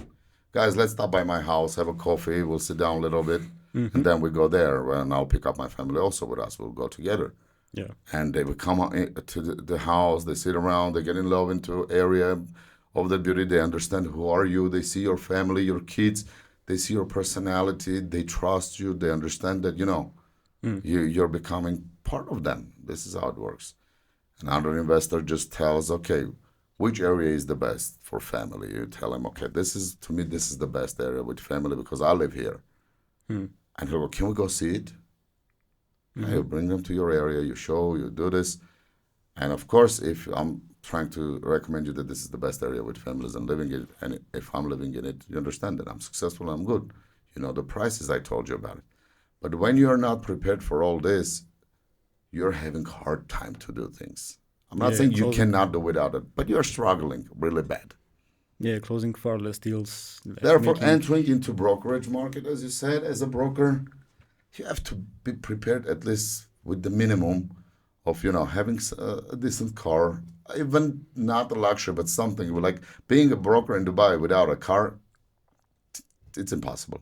Mm. You'll go crazy paying taxi. The public transportation is one of the problems of Dubai. Mm-hmm. They have the metro line running perfect, but anywhere other areas you're struggling. Only taxi. So if you don't drive, you're in trouble in Dubai. Broker, it has to be always out there somewhere. So without car, you have a problem. At least you can afford yourself, I don't know, $5,000, $10,000 car just to move you around at least. Yeah. So then you have some pocket money that you Dubai everywhere you are, a coffee, something Mm-hmm. drinks. Even you're not meeting someone, lunch and all that. Like $100 is just easy money to To just blow up. get Yeah. rid of a day. So that means like 3, 4 thousand easy a month is just going to nowhere. Mm. And then you have all the things that you can end up with meetings, spending $1,000 at that day just paying for coffee and stuff like that. Yeah. 2, 3 meetings. But that's what brings business. And you never know who you're going to meet when you go on that meeting. And you have to be prepared. But if you're scared and you can go because you don't have the money, so therefore Yeah. have at least for half a year, Mm. you're at least, I don't know, $50,000, $60,000 at least on the side that you can afford yourself to move around freely. But if you don't have them, you can go into it again, but you're going to struggle. And this is what, some people dream to become, they go for it. Mm-hmm. Some people go into it, they don't understand all this, And then a month, 2 months later, they're struggling and they're saying what you just said. Is there room? Is it too late to become a broker? No, it's not too late. It's the best times. But you gotta understand, do you have the room there for yourself or not? Can you do Yeah. it or not? It's not about late or not late. Are you ready for it? So that's all. Yeah, that's a very honest answer, by the way, because I think that's very important to listen to the people who are just trying to start there. I went into it first day. We were sitting with the guys at the company. I said, guys, 6 months.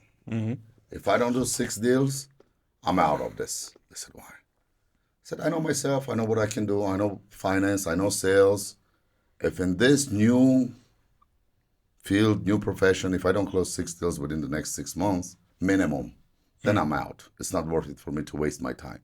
Honestly, it's not worth it.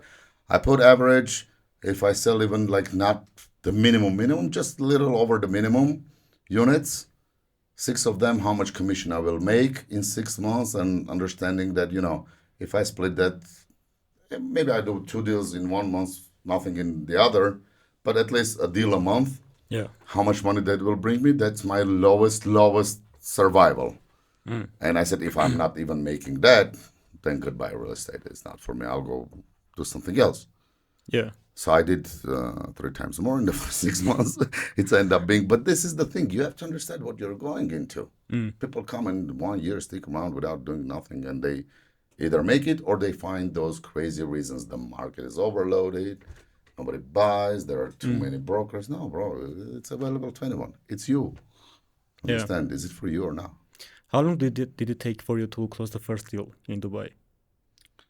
How long? Yeah. I started 1st July was my officially first day in it, 1st of July. And I had 2 deals closed sometime by the end of August. I don't remember what was the date, but So 2 months. After 2 months, you closed 2 deals. Almost 2 months. Yeah. Pretty fast, actually. Yeah, 2 deals total about $1.2 million. Yeah. Okay, and as you've already revealed some numbers, I don't know if you can disclose it or not, but what was the biggest deal that you have been involved to? One transaction deal. Yeah. One transaction deal about $7-8 million. 7-8 what? $7 or $8 million. Yeah, like 7, between 8. $7 and $8 million, one transaction. Okay, and what was the fastest one? The fastest one. How long it took me to close? 16 minutes. 16 minutes. Yeah, I have a record of my closings because that's something interesting for me. Sometimes as a good salesman, as a professional in that, I always pay attention how long it takes me to close a deal. So my best deal was closed in 16 minutes. It's from the moment of first contact with the the investor, person didn't know you. the first contact of the investor, and receiving the payment receipt. Yeah, 16 minutes. 16 minutes over the phone. Yeah. From other country. Yeah, that's impressive. The next one was 32 minutes. And then I said, okay, there's no reason for me to check for that. No, but honestly, it takes sometimes 3-4 months. You get the contact, you communicate. They will disappear. They will come back asking questions again. And if you do it wrong and say, okay, it's enough. These guys are just shopping around and, pass the phone. This is the wrongest thing you can do because they might come in the end of the 4th or 6th month and buy something crazy with you. They're shopping around. Yeah. That means they don't think you're the right guy yet. So you also have clients that you have blacklisted them? No, I don't. That's what I'm saying. I don't blacklist them. If the guy comes to me in 3 months and he talks and does nothing, and he goes, I go like, okay, he will be back. If nothing is wrong with me, then he will be back. Yeah. And I have cases like that. The guys talk to me about $1 million, drove me crazy about 4 months, calling every 2 weeks, just checking how the things are in Dubai. I go like, okay, everything is okay, yeah. Yeah. You buying something or not? It's like, yeah, I'll get there. And then this guy disappears for 2 months, 3 months, you don't hear, and then you get the message. Yeah. Arman, I'm ready. Okay, 5 million is the budget. And you were thinking about 1 million. So that's what I'm saying. Don't blacklist anyone. You never know how it's going to happen. By the way, do you think Dubai is a very steady market at the moment? Yes. I mean, do you think there's going to be a scenario like 2008 crisis, Downfall? for example? Yeah. just because of Dubai, no. Hmm. Worldwide, could be possible. We don't know what these things happen in the world. Very surprisingly, we woke up one morning and there was Corona. All Yeah. world was paralyzed and the business was destroyed. You think how we sell now properties on distance in Dubai, online? How Hmm. we do? People, 16 minutes. Guy bought from me $800,000 property. He sent me a message on TikTok. I haven't read that message for 3 days. Saturday, I'm in the office. Nobody's there. I said, okay, finally. It was a busy week. I have about 80 messages or 100 messages. Let me go through them. Saturday, sitting in the office.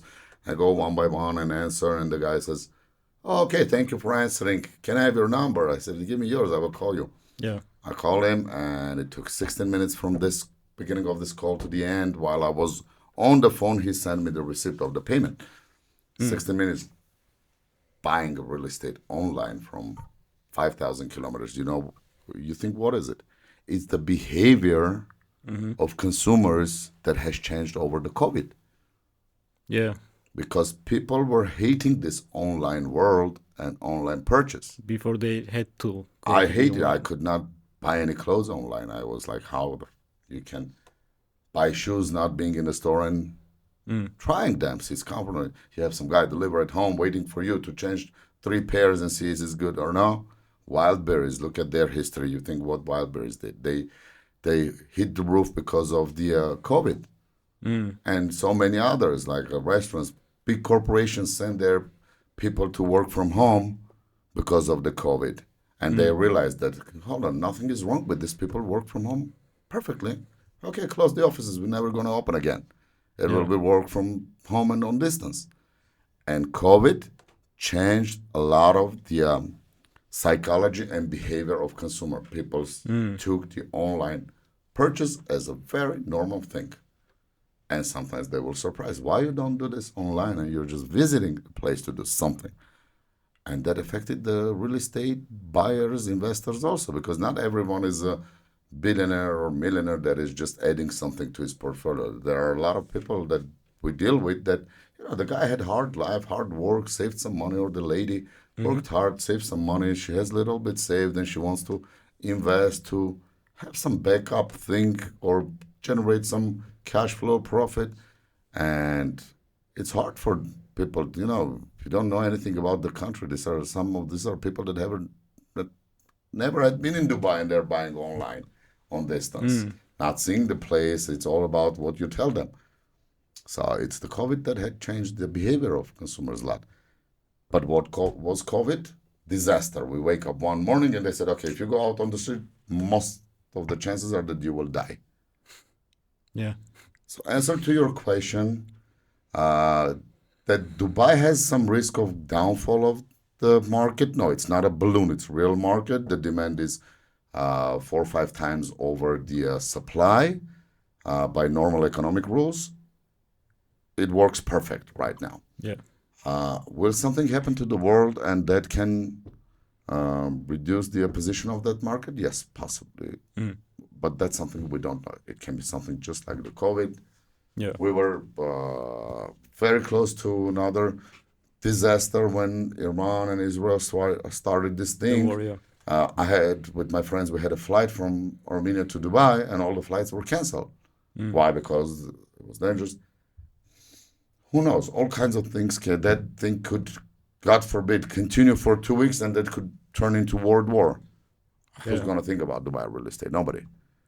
Or any real estate, anything. People will Mm. start worrying about other things. So, thank God, we want all peace in the world. And if no disaster, no such a kind of things can surprise us, I think Dubai market is definitely good for the next 15, 20 years. I believe into it Yeah. because I have seen what these guys promised in 2006, 2005, what Dubai will look like. And we were listening to them and saying, laughing, saying, guys, you love to dream big, But he delivered but they it. did twice. They delivered twice as more. Mm. Now, myself, I don't have the right to not believe what they're talking about 2040. Yeah. 2040, the plan is huge. Dubai has to have 7 million population. 7 million population, that means crazy infrastructure. Mm. Modern, big, huge, and they're building it step by step right now. Yeah, that's the thing I love about Dubai, that their plans are actually very close. So, for example, in some countries you can see like, I don't know, Moscow plan 2065, when I guess no one is gonna see what the plan will look Yeah, like. But exactly. yeah, but 2065. I don't care but you what's can see going to be. like Dubai 2026, which is gonna be the next year, and they deliver it. They do it, yeah. They want now, today, there was, as one of the interviews you probably have seen, Sheikh Mohammed bin Rashid, and they ask him, why are you in such a rush? He goes, I want now, today. I want my people to live good today, not tomorrow. So Yeah. that's their vision. The best thing with these guys there is their vision. They have the vision. They know what they want. They have the money. Why Hmm. wait? Do Yeah. it. Get it today. Right. Why tomorrow? Live the good life today. Why tomorrow? Yeah. I want to live a good life before my grandchildren experience that. But at least let me live it, and then thank God I'll Past them. pass it Yeah. to them. But I don't think about destroying my life today and having good life for them. Mm. This is the story that they are doing. Yeah. That's right. Yeah. So I have one last question before Sure. our game. So when I did some research on your TikTok, I've seen that you're there's some obsession about Marjan Islands. Like, what's Yeah. about Marjan Island that you like so much? Uh, see, let's put it this way. It's not something that I like personally, the area or the grounds of Marjan Island. Mm. This is all about business. This is all business. This is what I'm doing. I'm selling opportunities to make money. Mm. So if I'm offering you opportunities to make money and you take my advice how to make it, because I will be the one planning it, according to me, in Hmm. my research, in my vision, in my analysis, this is the place that at the moment does the craziest money because it has the biggest triggers in it. A Like, what place kind of? that has, what is UAE in general, Emirates, Dubai, or the others, Ras Al Khaimah, Abu Dhabi? It's a place where they have built the most attractive things, created nice platform for living and all this, and bring Mm. people in. Investments, people, all this. That's what raises the demand. Attractions, Mm. triggers. Burj Khalifa, what is it? It's just a building, nothing special. You will hear people talking about, oh, it's my dream. I love Burj Khalifa, and especially some, young generation. Oh, Burj Khalifa. Burj Khalifa is a building, nothing special, but it's just a high building that any country could build. That they didn't think about, having it and doing it as an attraction. You know? Mm. And so do other things. Anything that you see in Dubai is something copied from another place and done twice as big and much modern. Yeah. Dubai Mall, I don't know, famous things. Dubai fountains. Similar to Dubai fountains were the fountains in Las Vegas near the Caesar's Palace. Yeah. People were flying to Las Vegas just to see the fountain The show of fountains. Caesar's Palace. Now, what this guy did, they took the model of that fountain, doubled the size, and it became the dream of every second person to fly to Dubai, see the fountains. Yeah. So they create the triggers that attracts people. They cannot do it in Armenia. They cannot do it in Russia. They cannot. Everywhere they can build this. We have forests and all this nature. We don't use it, but Dubai builds 100 on 100 forest and promotes it as a living in forest community. The whole world jumps there to buy a property for $500,000. Mm. They create the hype. They create the trigger. They're gods of the marketing. They know how to do it. So now one of the biggest triggers at the moment is on our Marjan Island, Mm. Las Vegas. Now, be careful, I'm giving names. Remember how big triggers there. Yeah. Las Vegas. Is there anyone in the world that doesn't know what's Las Vegas? No one. They don't know where is it, but they know the name, Las Vegas. They know it's something good, Las Vegas. Mm-hmm. Something fancy, famous. Then you have the biggest player in the gambling market is Wynn Casino. Wynn is the one of the biggest guys in the casino industry. Mm-hmm. In Las Vegas, people just go to Wynn, even they don't gamble. I don't gamble myself, but I've been in Vegas a couple times. Yeah. You go to Vegas to see the shows, to see how the things are there, Bill. And Wynn is one of the famous places where people even don't gamble, but they go. Because you have the hotel with all these bars, restaurants, clubs, shows going on, boxing fights, anything. It's like Mm-hmm. a lot of promotions going there. Yeah. So now you have the biggest player of Las Vegas on the island, Marjan Island. Mm. They're building Wynn Casino, But now this is not just standard Wynn Casino. This is the first Wynn Casino that is on a waterfront, and it's called Wynn Resort. So you had Wynn Casino for only gambling people, but people go there even don't gamble, but go see all the nice things going around. Now, plus to that, you have the Wynn Resort with marina, with bay beaches, some villas, and all that stuff. So this crazy Wynn Resort. There is one in Vegas. There is one in Macau. 16 million people visit here in 1 year. 13 million visit there. So they assume that why we don't do this thing in the middle of Macau and Vegas, in the most popular places now that is in the trend, and will be the first big casino in Middle East. And they did it. They did. The casino is almost like 75% done. They are doing it. 2027, it will light up its doors. The project worth is about $5.1 billion.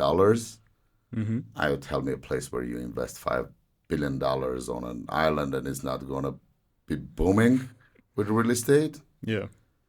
Wynn Casino has 1,542 rooms, and I understand the statistics they did between all the others and with the visitors. They expect 5 to 6 million visitors for the first year.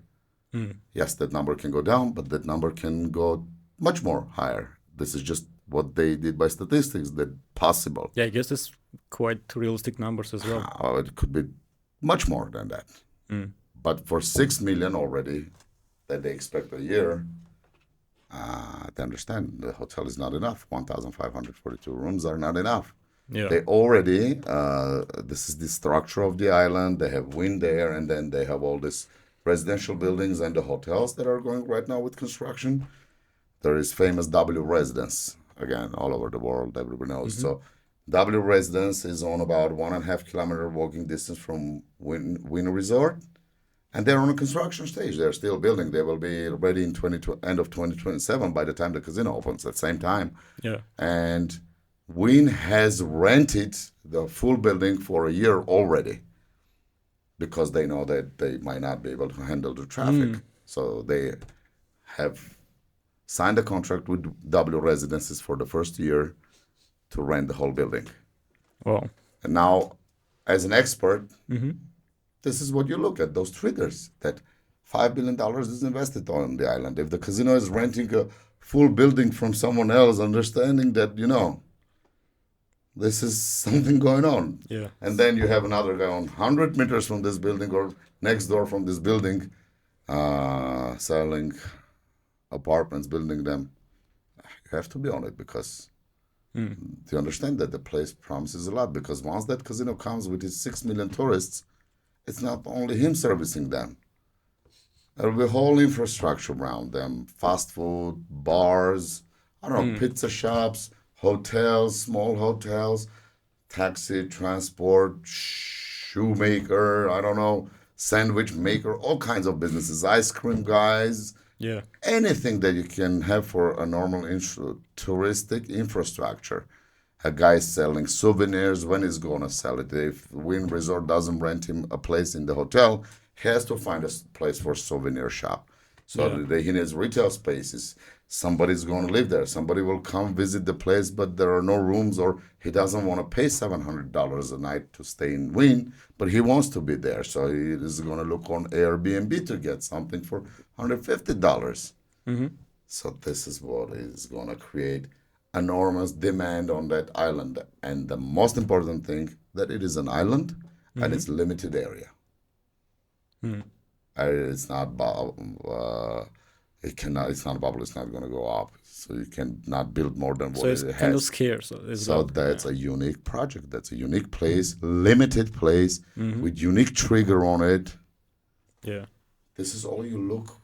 This is the most important reasons you invest somewhere in real estate. So you have all the signals of $5 billion, famous names, Las Vegas, Wynn, all these things.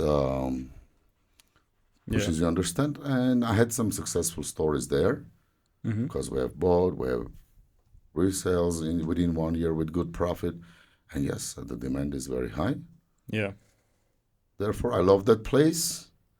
I love, not personally, I love it as an opportunity, as a platform where you at the moment can make good money. Yeah. Yeah, now I can see why you're so obsessed about I the have variance. units right now on Marjan Island Mm-hmm. that I'm reselling right now, offering them in the market with huge profit for my investor, Mm-hmm. but with price less than the developers offer now directly. Mm. Because back in the days we bought it on the right time. Yeah. So that's the place. That's why I love it. It gives you crazy opportunities as far as you have enough brains to use the proper advantages of it. Hmm. That's why I'm obsessed with it. Yeah. Nice. Okay, so it's a game time now. So the thing that you love the most, I guess. Because this is actually the trend that you created. So I'm gonna just throw cities and areas, and you will say like Okay, billionaires, millionaires, not let's millionaires, go. as you know. Okay. So Dubai Marina. Not millionaires, millionaires sometimes. Yeah. Palm Jumeirah. Definitely millionaires, billionaires. Downtown Dubai. Millionaires, mostly investor millionaires, but Mm-hmm. billionaires, no, I don't see there. Okay. Burj Khalifa. Billionaires. Abu Dhabi. Mm, hard question. I would always board like local people, government, but Yeah. millionaires, billionaires, not millionaires even try to be there. Mm-hmm. Doha. I have no idea about them. Absolutely. Okay. I don't deal with other places than Mm. Dubai and around it. Okay, we're gonna go international now. So That's good. Monaco. Billionaires. Beverly Hills. Millionaires, billionaires. London Mayfair. Billionaires. Yeah, I would say And New York Manhattan. billionaires. That's great. Manhattan is the place. Yeah. Honestly, if you walk down Manhattan, forget about being a tourist or something, seeing the things as a tourist, but you can smell the money. You can see the Yeah. place, the power of Manhattan. Nice. Okay, now we are going to sports and hobbies. That's the one that I don't like, but let's go into it. No, you Sports. have a The similar guys in video. the It's okay. sports get it wrong, but let's go into it. Okay, so boxing, Boxing, millionaires, golf, billionaires. tennis. Old money, millionaires, billionaires. Now I guess it's the similar. Polo, Polo, it's a classic billionaire sport. Formula One, Formula One, millionaire guys gets up to billions. chess. There are millions in it, but it's a smart guy game. Yeah. Horse racing, Horse racing, definitely for billionaires. basketball, Millionaire guys, NBA guys, famous celebrities. and soccer. Football, you mean? Yeah. Okay, I'm repeating this for everyone to understand. Not millionaires, because this is about the football fans. Football players are even billionaires, but football followers are not millionaires mostly. 90%, 70%, 60, I don't know, but biggest part of the football fans are not millionaires. Because they have the biggest fan base. Yes. Yeah.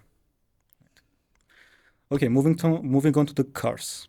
So just car brands. Rolls Royce, Billionaire. Lamborghini, No. Rental car. okay, Bugatti, Of course, billionaire. helicopters, Billionaire. Tesla. Tesla. Billionaire owns it, but, not millionaires. Yeah. What about metro? Smart people. Smart. Okay. The next one is about luxury and fashion. This is the last one. So, Rolex, Millionaires and not millionaires. Patek Philippe, Definitely millionaires. Louis Vuitton, Not millionaires. Gucci, Not millionaires. Balenciaga. Show-offs. Show-offs. Balenciaga. Status used to be millionaires, not anymore. Yeah, not anymore. Custom suits. I think billionaires. Cartier, Millionaires. Dior, Millionaires. and Herman. Billionaires. Millionaires. Not millionaires. Everybody loves it. Yeah. Well, that's it. Thank you very much, Arman, for this podcast. The thing I loved about this podcast is how many reels can I just get from this podcast? Yes, Because exactly. Thanks. Thank you yeah, guys thank you for very much. hosting me.